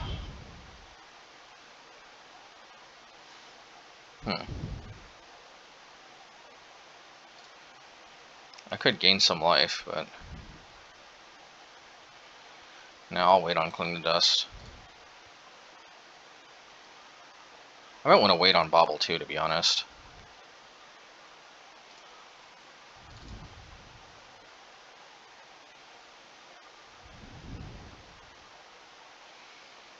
I could play Collector Brutality, but no, Collector Brutality's probably better off, you know, being pitched.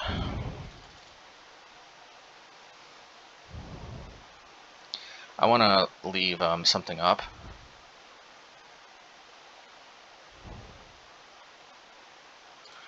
Okay.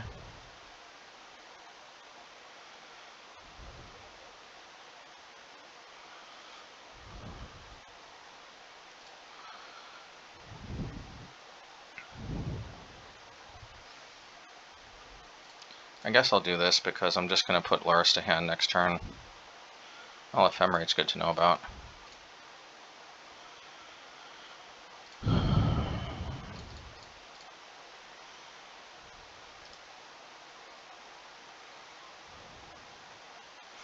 Or maybe I play Skyclad Shade, because I probably am going to want to play Turok. The question is how much of a late game, how much of a long game am I really going for? I think getting in there is probably preferable.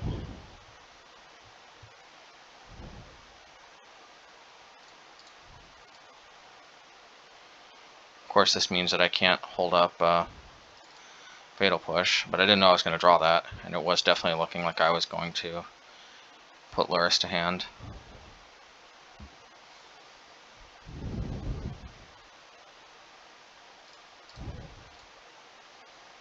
Okay, they don't play anything.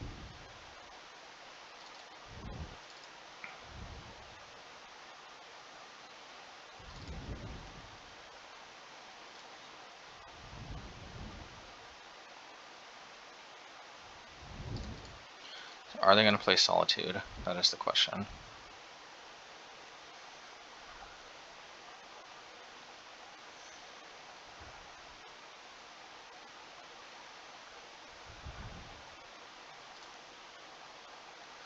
Alright, they think they're slick, but they're going to get Turoked.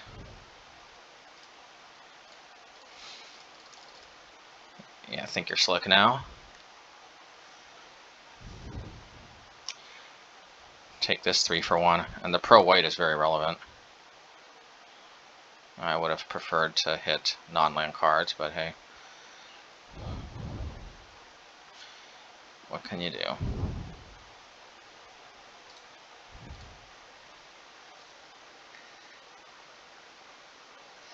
And they can't blink this with Solitude, because it has pro white. They don't always have Fury. They don't always have both Solitude and Fury.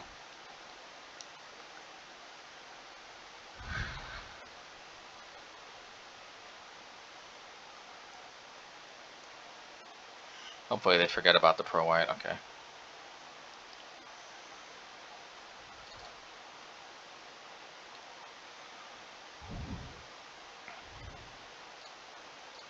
Well, let's do this again.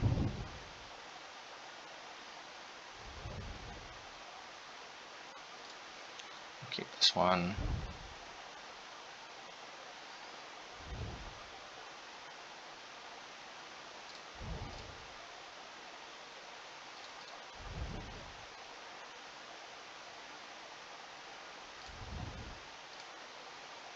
I could attack, but what's the point? They'll gain a life anyway, right?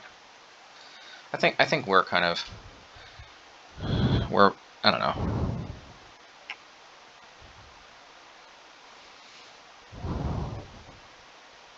It's the same amount of life swing either way, so it's justifiable, I think, and we get the first attack. It's I want to die, lost to mind. Feeling over. Mind-boggling mana flood.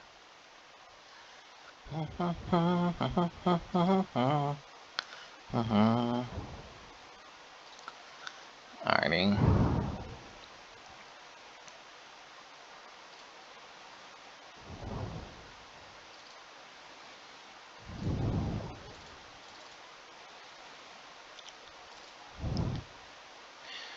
Let's see, if we Collective Brutality, then at the end of the day, even if they Ephemerate, it won't do much.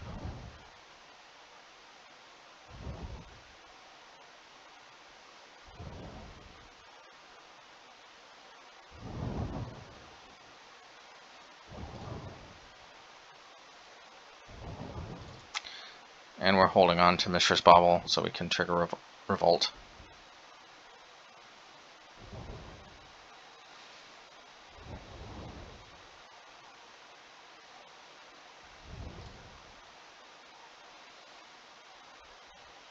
And maybe we'll do that now? Nah. We can take one hit. They removed their own graveyard, that was odd. Maybe I should have paid more attention.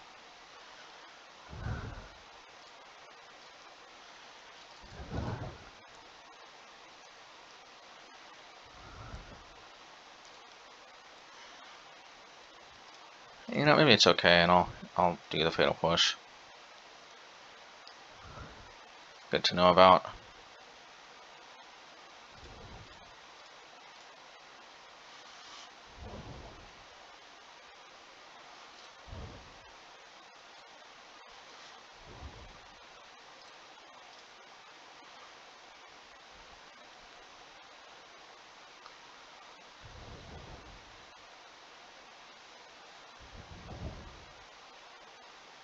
See, good thing I didn't auto-yield.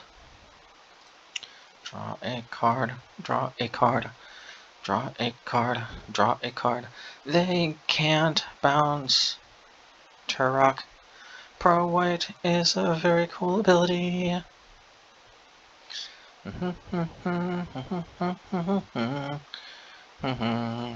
Okay.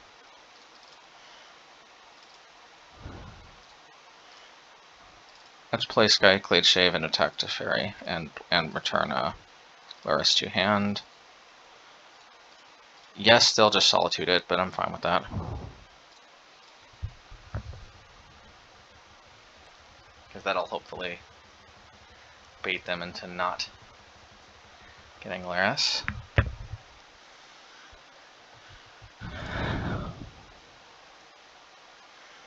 Alrighty, yeah. They have to use Solitude.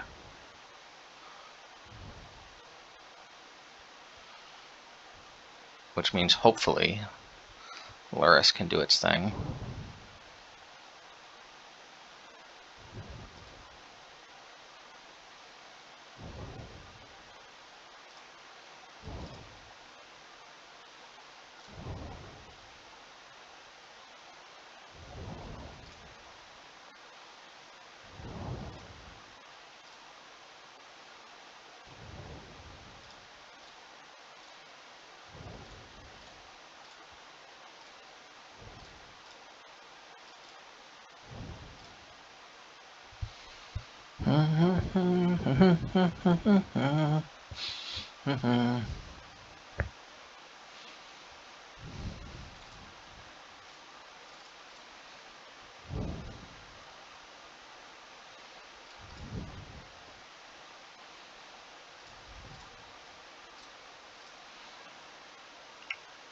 That is very good for us.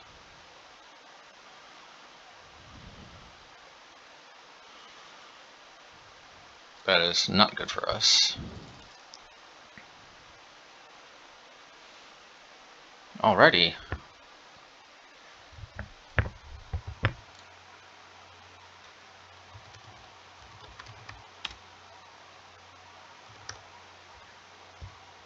Game 1, I think that was game 1. Alrighty. Let's see here.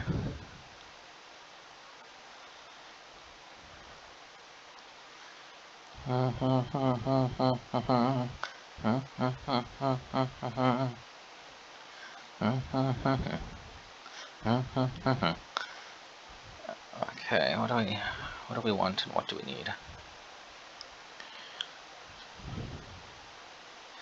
Inquisition, it seems incredibly hit or miss, but it's probably a necessary evil, especially with Veil of Summer. Dauthi Voidwalker is also kind of hit or miss, but it can really hit if we remove a Fury or something.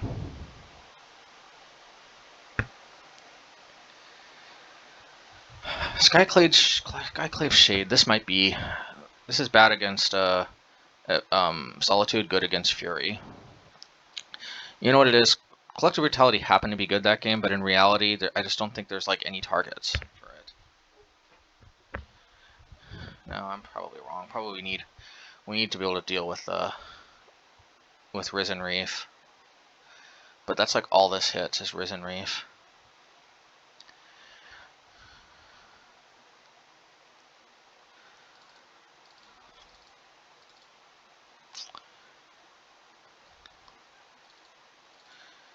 Skyclave Shade. Man, Skyclave Shade and Dauthi Voidwalker together are a nice, and Turok are a nice combo, because together they're kind of hard to deal with. Yeah, you know what? This could be wrong, but I'm going to take out Dauthi Voidwalker and put in Ratchet Bomb. We want more removal, and between these two cards, Turok dodges their white removal. They're white and red base removal. Turok dodges the white. Skyclave Shade, for the most part, dodges the red. I mean, by dodges, I mean like it comes back. So This can put them in a situation where they might have the wrong type of removal. Like like last game, I guess we had both, and they only had Solitude, not Fury. So, alrighty, I'll keep.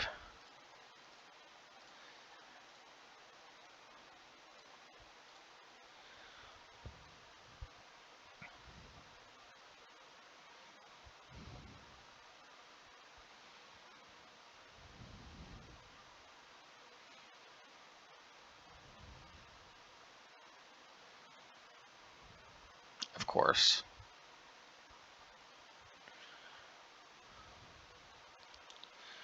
Alright, should I play this tapped? Well,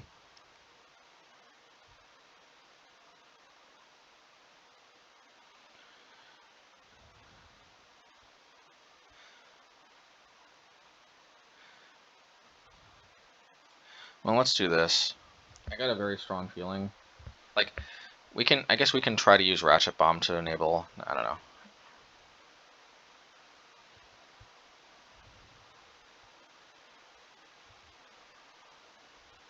No, we should have just played Barren Moor.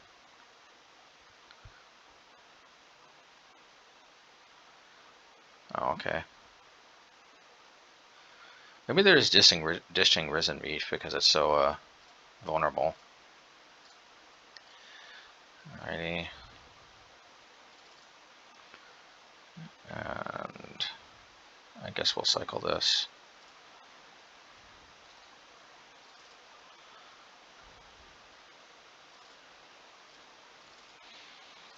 Maybe cycling that was the wrong idea. It probably was. I should have just played this tapped because I forgot I can just use Collective Brutality to kill the other thing.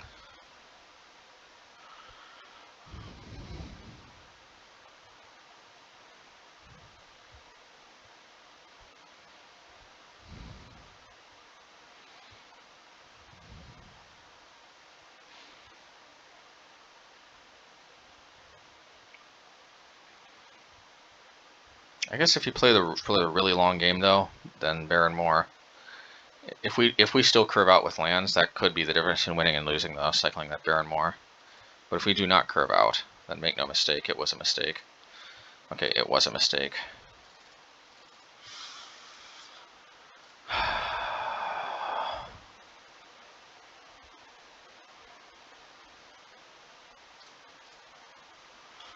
You know what, maybe we just take out the Sprawl.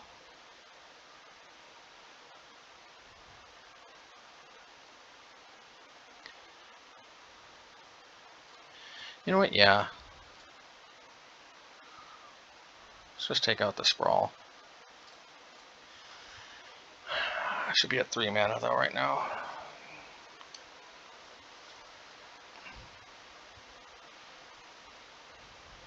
Risen Reef finally.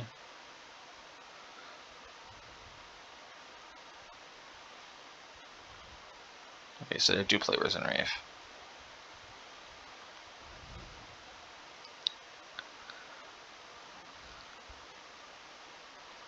Alright, so Ratchet Bomb and the Utopia Sprawl in the grand scheme of things didn't do all that much.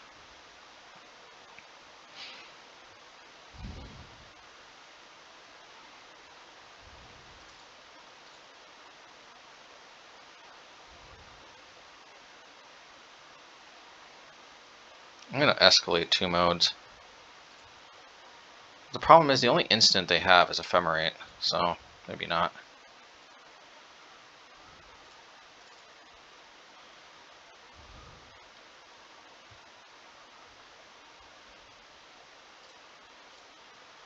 Alrighty.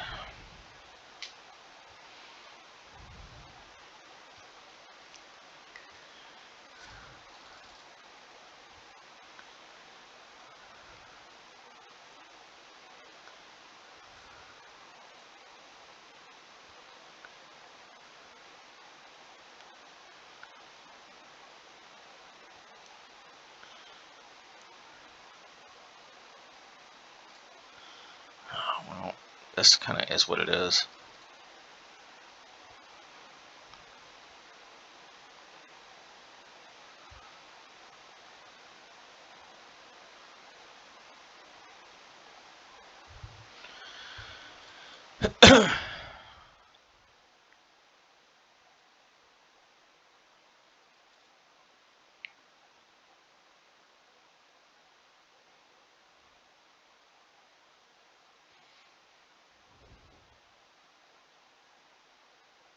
Did they playtest this with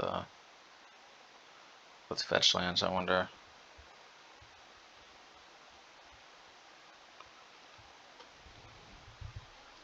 But it dies to removal. Yeah, but it has 4 toughness, so not Lightning Bolt. You have to have Revolt with Fatal Push. And it draws a card even if it does die to removal. Like, I think the usual argument, but it dies to removal, doesn't exactly work as well against Omnath. But it's 4 mana. Okay, touche, except it's actually kind of free as long as you have a fetch land in your hand. But it's late in the game. Okay. There's really not much else to say. That's the only disadvantage to Omnath, is there's a limit to how early it can come online. Come on. Dang it, man. So this was our fault. We should have well, actually, it wouldn't be this turn, it'd be next turn, because we'd be 1 card further into our library. So I guess if we rip a land off the top, it's the same thing regardless. We shall see.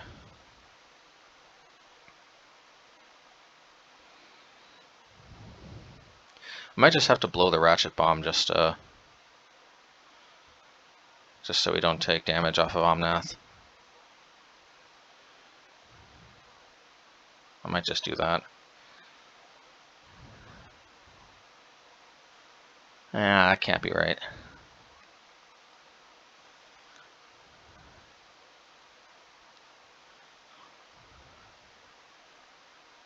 Alright, well, yeah, let's do this.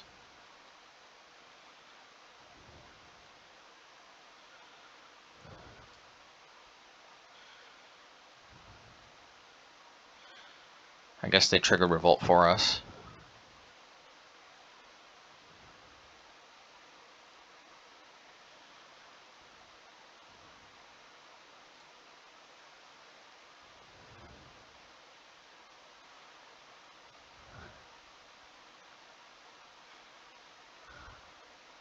I should have responded.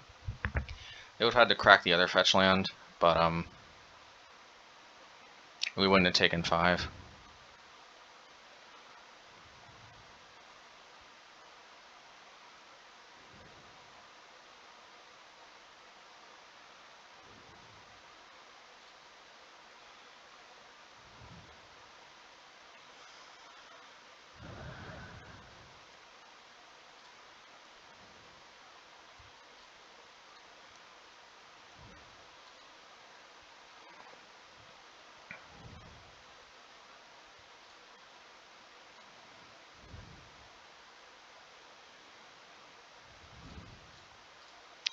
Yeah, I shouldn't have taken 5 here.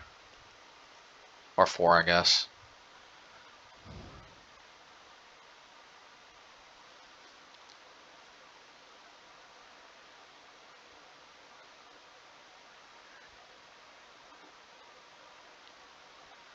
I took 4 for no reason.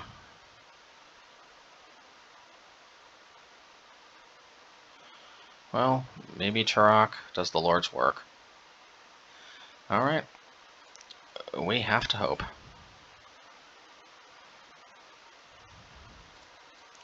I'll probably block. Alright, Kira down. On the other hand, if we can pump this up 1 more.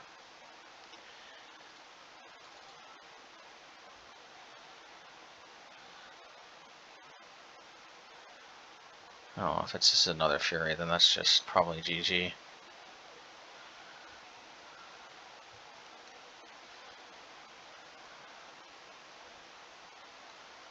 So I just got kind of mana screwed, because actually I would have ended up hitting 4 lands on the same turn anyway.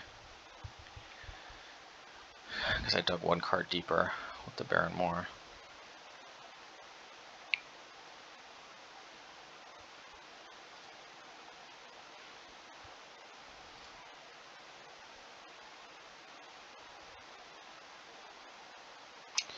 That doesn't actually do anything, so I have to do this. And then we have to do this, and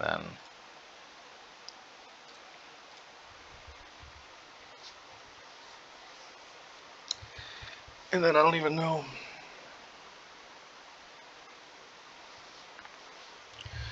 Oh yeah, they think they're really slick.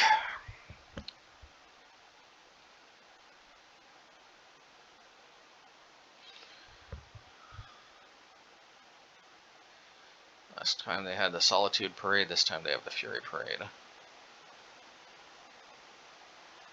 And we didn't have Skyclave Operation.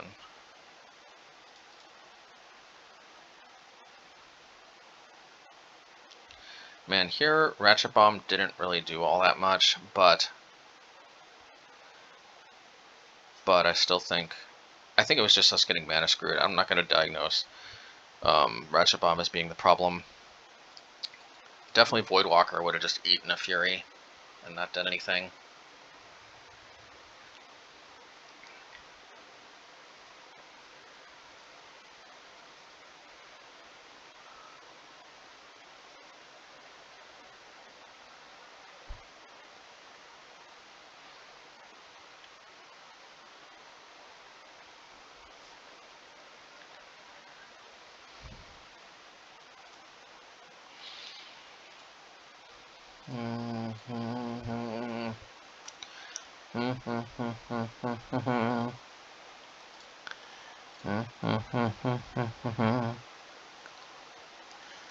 I'll keep, and let's think very carefully this time about what we want to do. You know, I'm still kind of leaning towards cycling Barren Moor though, because I don't want to have to exile this, and we cannot rely on them. Like, I know it seems like we didn't learn our lesson from last game, but actually last game we only delayed the Turok by 1 turn. Although that 1 turn could be the difference in winning and losing. But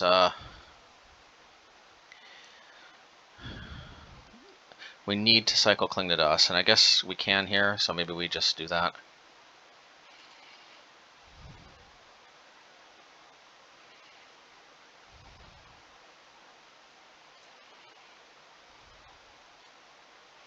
Yeah, let's Cling that.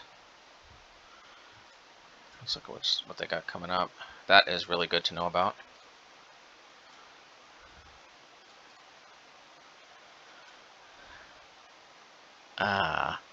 I think we gotta hit Ephemerate. Or we could play Skyclade Shave, and then that Shade, and then next turn hit Ephemerate. I don't think, famous last words, but I don't think there's like that much they can do to punish us. And this just allows us to then get damage and get our value of Inquisition.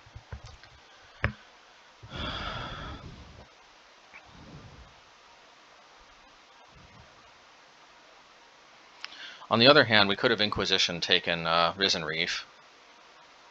So, okay. Oh, let's attack first. Okay, well I guess we can just cycle Barren Moor. Just always nice.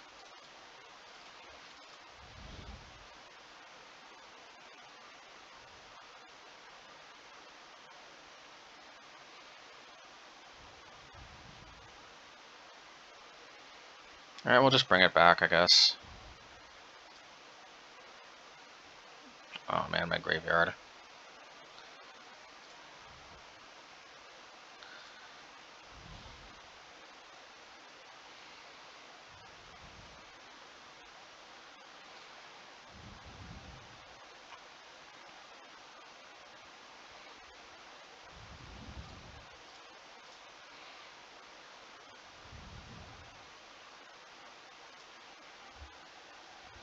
Oh man, I want to hit Ephemerate, but I think we can't really deal with Risen Reef right now.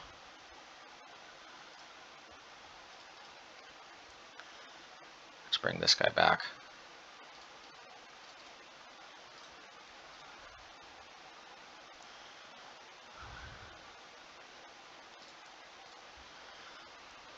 hopefully we can start getting to work with Turok.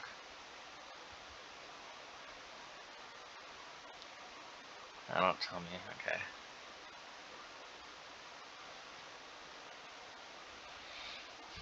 So what did they play? Plains.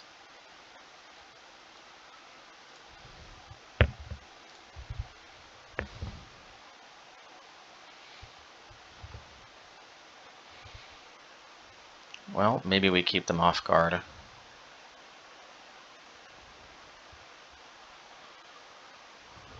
Alrighty.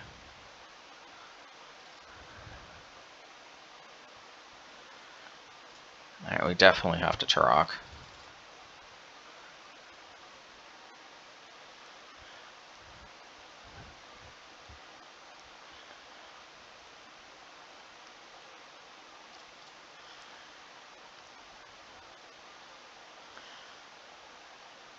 Alright, those are the two cards we knew about. Maybe they can't. Maybe Fury gets trapped in their hand, and maybe we get to take it with Turok. We can only hope.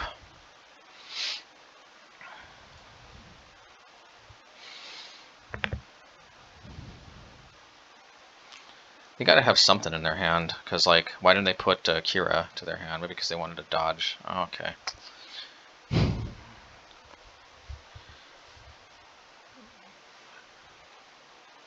That's lucky. They actually had to rip, because they had Fury in hand, so they literally just ripped a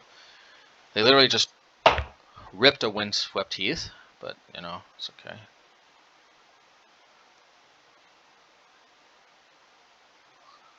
Literally just ripped a Windswept Heath. It's okay. We'll still win anyway, despite these lucky rips. They're so proud of themselves too.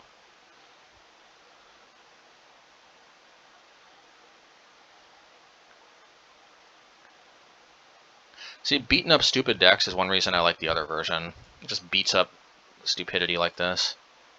Unfortunately, it also beats up, I guess, stupidity like our own Obosh deck too, which hopefully isn't stupidity, but I like. Alright.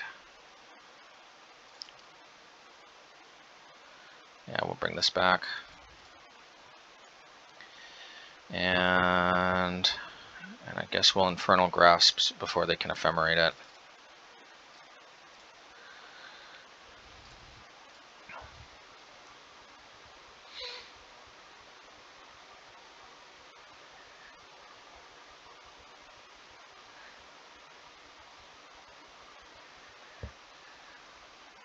Well, can't block, unfortunately, but, you know.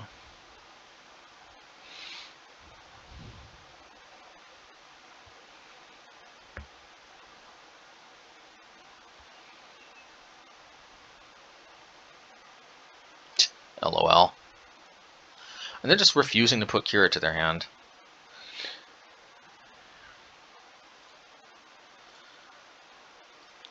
Alright, we'll do that.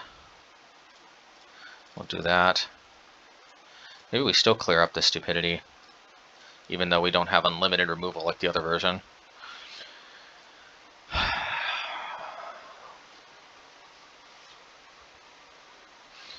So now they're going to play Kira.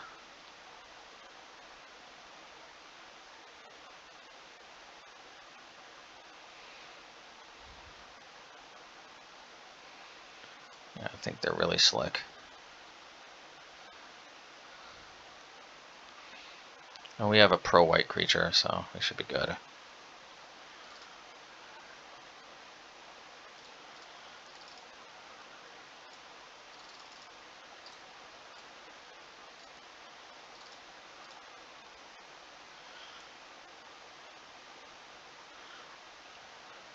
Maybe I should have attacked first. Minor misplay. Haha, Mana Flood. Alrighty. Alrighty, Ratchet Bomb.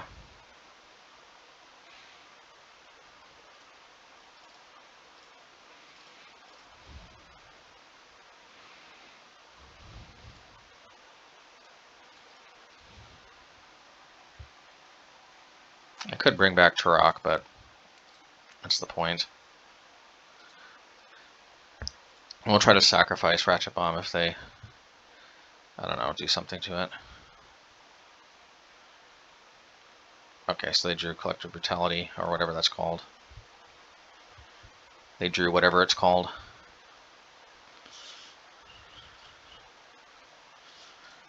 Of course.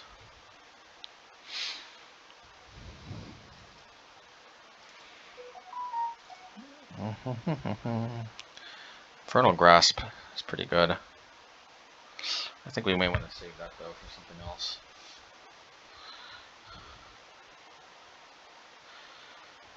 So here, I got a better idea. This is, like, not ideal, but let's...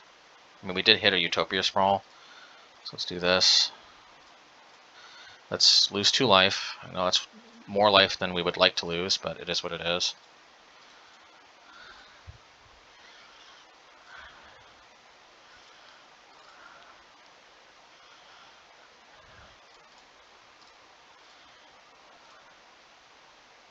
Alright, and they're mana flooded like mad.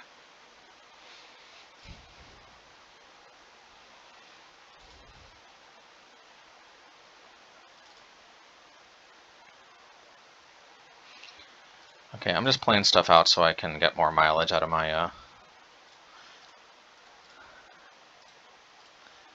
I can't quite bring myself to ditch the Infernal Tutor, though. If they rip Fury, it's the only thing standing between me and certain doom.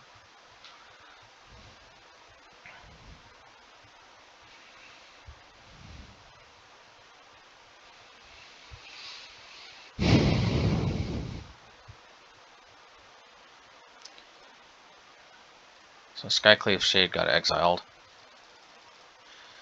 Maybe I should just play I don't know. They're gonna kill Gatekeeper. Okay, well that's annoying, but it's hardly like the worst possible thing they could do.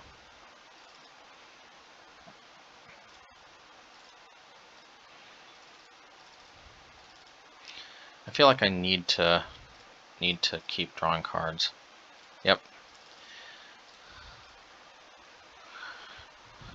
Gotta keep the pressure on.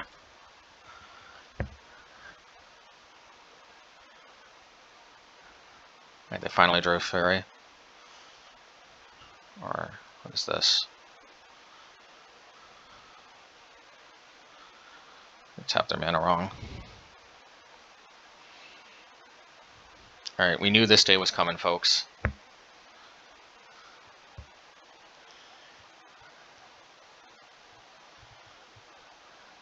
We are prepared, and we can get Skyclave back.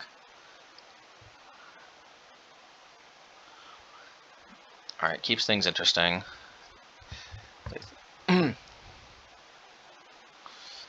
Come on.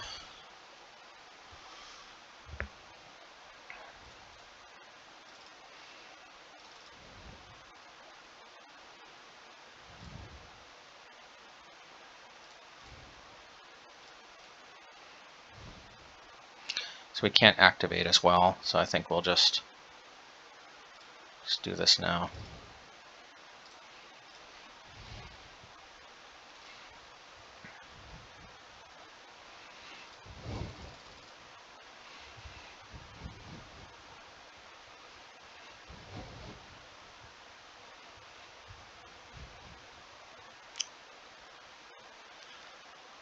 Okay, we're gonna actually kill our own Skyclave so we can get it back.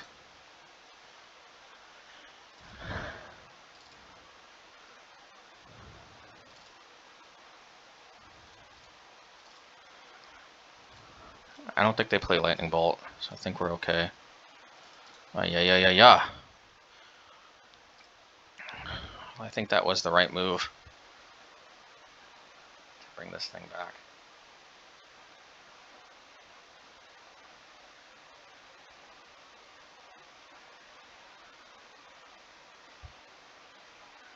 Arisen Reef, hopefully they just put a land in play. It's not a land. Not sure what it is, but it's not a land.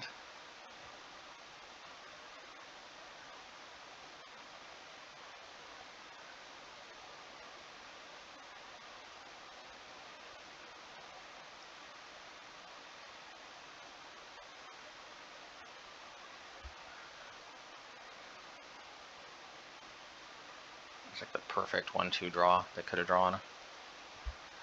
But not exactly. I mean, we could draw like a Fatal Push or something.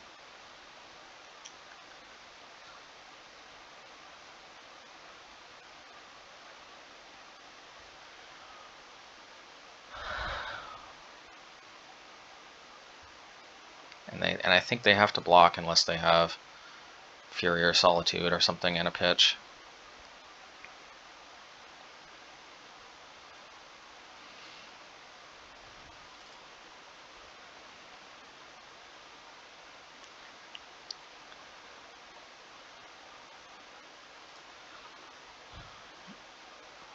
This mana flood on our end is really, really frustrating me though.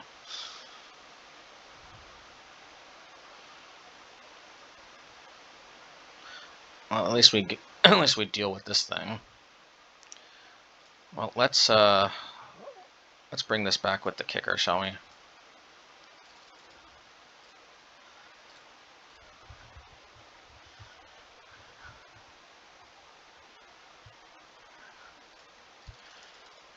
So even if they have something like Omnath, hopefully they'll be forced to block. And sure enough, they have Omnath.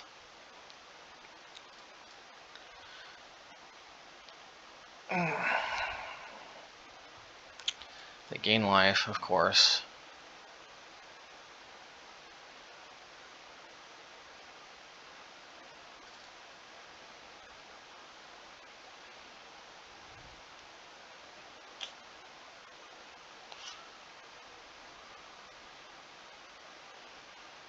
Please, not Fury. That's even worse.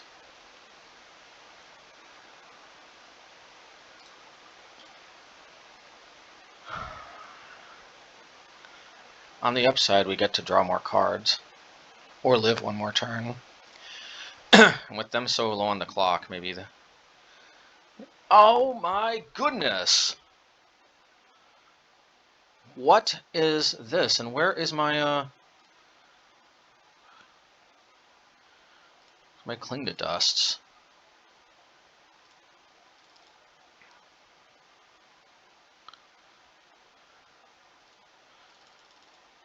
Come on, man. Okay, okay, it's probably the best thing I could have drawn. So I really can't maybe complain too much, I don't know.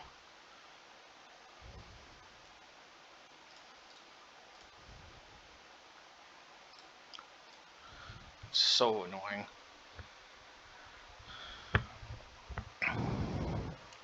Alright, I don't know if they had Fury or not, but I mean, I'll take this because that was such bad luck to, like, look at all this land. And we're not even halfway through the deck.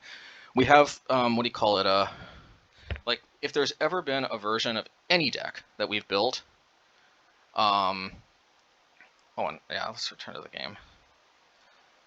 If there's ever been any version of the deck that's resilient to Mana Flood, it's this version. We have only 20 lands, not 24 like our other decks, and we have effectively only 16 like lands in a way because we can cycle Barren Moor. And look at this. So 6, 7, 8, 9, 10, 11. Yeah, I guess actually that's not. It's a little bit unlucky. I mean, because we would expect to have 10 when we're 30 cards deep. So actually, I mean, so I still stand by that it's unlucky, but I guess looking back at it, it's not as unlucky as it could be. Still, it's unlucky, so it feels like a little bit of karmic justice. I doubt they had Fury anyway. I mean, how lucky can they be, right? But anyway, yeah, they're just tapping their mana, probably like we had it. Although realistically, we were kind of in a bad spot regardless. But we're only in a bad spot because we're just mind-bogglingly mana flooded. Oh yeah, no, actually we are in bad luck because I forgot.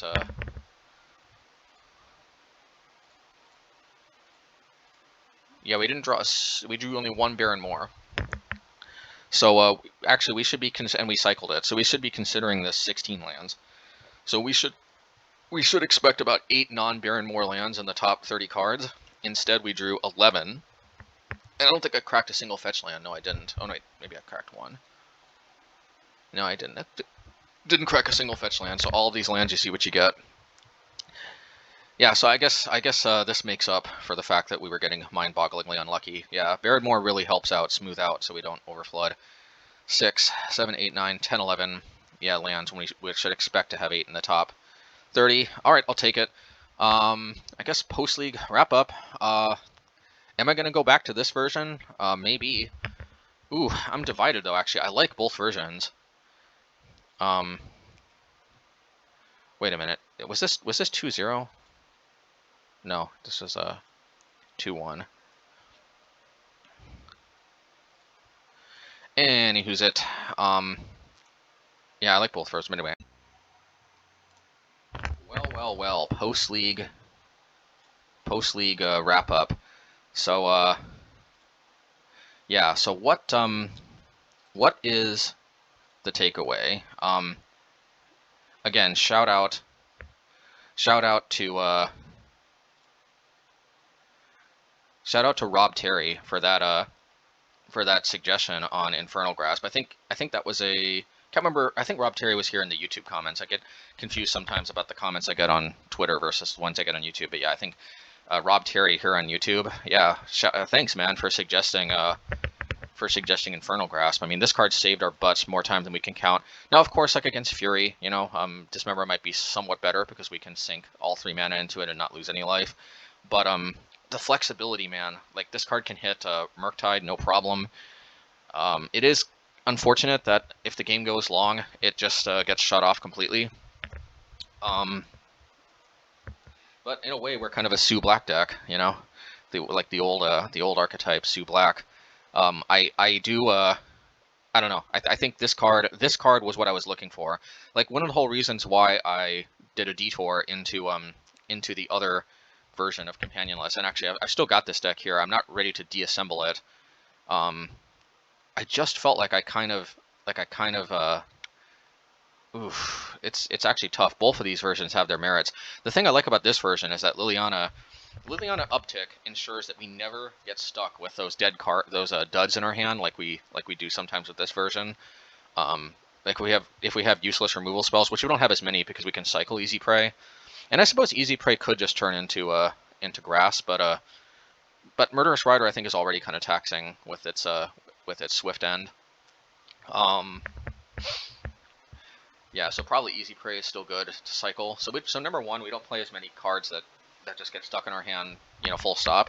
But number two, we can also kind of just call our own hand with the uptick, so we can get out like, you know, dead, you know, fatal pushes or clunky cards, you know, like Easy Prey or something if we don't want to pay 2 to cycle it. And then we can just kind of, yeah, go Hellbent sooner for Castle Locthwain, while also hopefully depleting their resources with the uptick. There's a lot to like about this version. Somehow I found, though, that without the Lurrus, I just felt more incentivized to go full creature removal instead of... I mean, I also tried like Skyclave Shade and stuff in this version, and while it did seem okay, it just really felt like this version is more control-y, with Liliana kind of being like our hard to touch sort of like finisher of sorts. So I might want to try this version again, like, but I like this version too. I really do. I really like this version. Not gonna lie. We should have beat that stupid Whirza deck, but they always have answers to our Dothy Voidwalker. We almost got them, though. We almost got those people that think they've got the answer to everything. I mean, not the people, I guess. You know, I don't have anything against the players. I just sometimes the decks serve up annoying luck, you know, for them and whatnot. But anyway, mono green Tron, that was an unlikely win. See, I think we should have beat Whirza Saga, but we should have lost to Tron, so I guess we should have been a 4-1 anyway. I don't know. I mean, but then again, this version has a lot of fast beats, so maybe... So, I hardly doubt that we're favored against Tron, but still, I mean, there's nothing saying we can't beat a bad matchup here and there, and if there's any... And this version has got to be, like, better favored to beat Tron. I mean, Liliana sometimes can control the hand, but when they can just dish out an Ulamog off the top or something, even if they are Hellbent, or a Ujin, the Spirit Dragon or something, and then just undo everything we did, Like, I have to imagine just trying to get them dead ASAP is the way to go.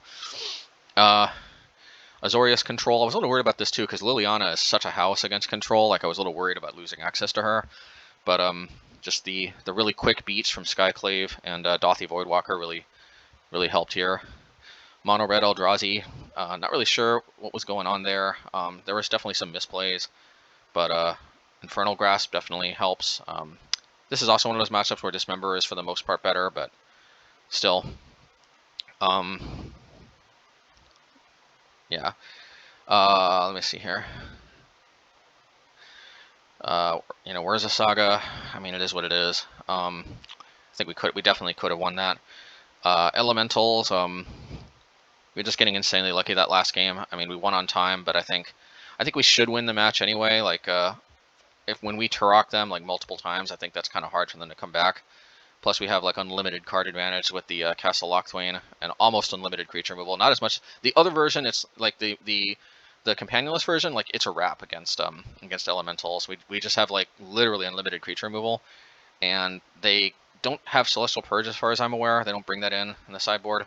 So like they're a little bit soft to Liliana. Once Liliana ticks out of Fury range, then it can be kind of hard for them to deal with her. Yeah, and then like but in this version, we're a little bit, you know, this version is definitely more aggro, but as we saw, like keeping them on the back foot between Skyclave and Turok, you know, having pro white. Actually, I just realized that conceptually is a pretty good thing that this deck has going for it. Like yeah, conceptually speaking, that is a pretty nice plus, because Turok has pro white, and in a way, Skyclave Shade has protection from most other colors, because like for the most part, blue and green just don't deal with creatures outright for the most part. Black, other than like Baleful Mastery, doesn't really exile stuff. And so for the most part, only white exile stuff. The other colors like destroy, and then Skyclave Shade comes back. So yeah, actually, I just realized that is kind of a nice little 1-2 punch this deck offers. And I do actually think that Skyclave Shade proved itself over. Yeah, I think Skyclave Shade proved itself over Bloodghast. Isn't that nice? Sometimes the budget card is actually better. Like sometimes it comes out late game, like we saw as like a 5/3. It also, like, the extra power is both a faster clock, and also it can trade with three power creatures, and actually, I mean 3 toughness creatures, and that's actually kind of huge, because the bigger issue with Bloodghast, I find, is just it getting brickwalled. I think I'm kind of willing to pay this 2 mana for Skyclave Shade. I think Skyclave Shade might actually be the better card if you're just trying to do fair beatdowns, as opposed to, like, you know, Dread Shenanigans or whatever. Decks that don't want to actually have to utilize a lot of their mana. But like oftentimes we're happy to pay the extra 2, because it's kind of like just drawing an extra card whenever we can bring it back. And a 3/1 is no joke as far as putting the clock on, and it also trades with a whole bunch of stuff. Especially if you combine it with a Collective Brutality, it can, you know, it can trade up to like 5 toughness, which is also nice. You know, Bloodghast can only trade up to 4, you know, with a Collective Brutality, or 2 without. You know, Skyclave is 5 and then 3 without. Yeah, the ditching Skyclave with a Collective Brutality and then bringing it back for advantage didn't really come up this league. It's not as cool as Bloodghast, but sometimes it's the advantage that we want and need. Yeah, I don't know what else to say. I don't know what else to say. I think that I really like this version. And I think Infernal Grasp was kind of the equation we were missing here. Well,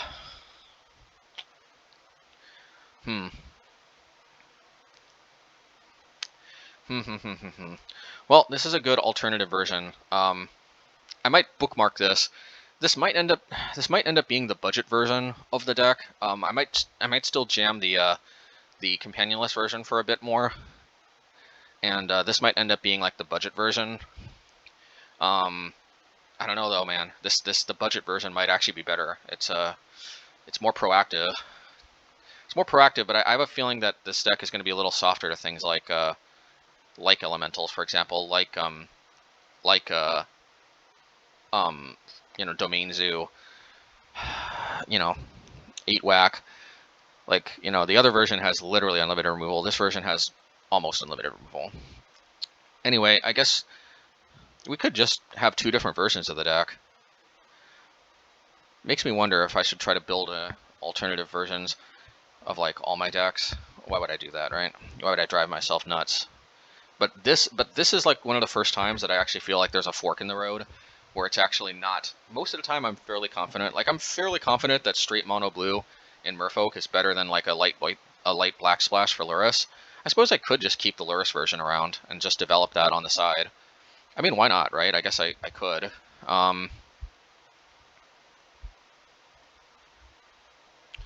Yeah, I could.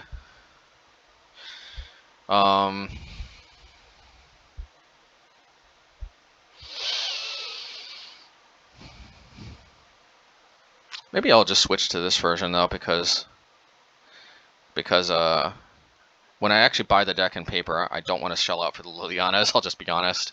But I mean, I can. But I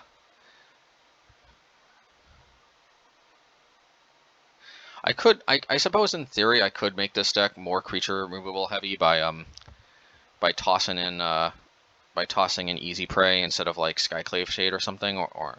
But I feel like all of these cards are kind of necessary. Like Dothy Voidwalker is necessary for like graveyard, keep graveyard shenanigans in check. Skyclave Shade is kind of necessary because without it, like, if you think about it here, we just don't really have a lot of, how can I say, without Skyclave Shade, yeah, we like all our creatures just kind of die to burn. So Skyclave Shade is probably a necessary evil. I don't know if evil is even the right expression, but it's probably just a necessary fact of life in this deck. I don't know. This deck is fun. I don't want to scrap the other one though. All right. Anyway, let's I guess hey, maybe we just have 2 mono black decks. All right. Anyway, we'll see. Take care, everybody, and you know, hope you like this. Subscribe if you want to see more. I think the mono black deck is definitely my most popular on my MHayashi gaming channel. Man, if I knew I was going to upload full leagues, I might have just not split off into this other channel. But well, anyway, I guess probably it's kind of too late to turn back now. So anyway, all right, thanks everybody, and take care. Until next time.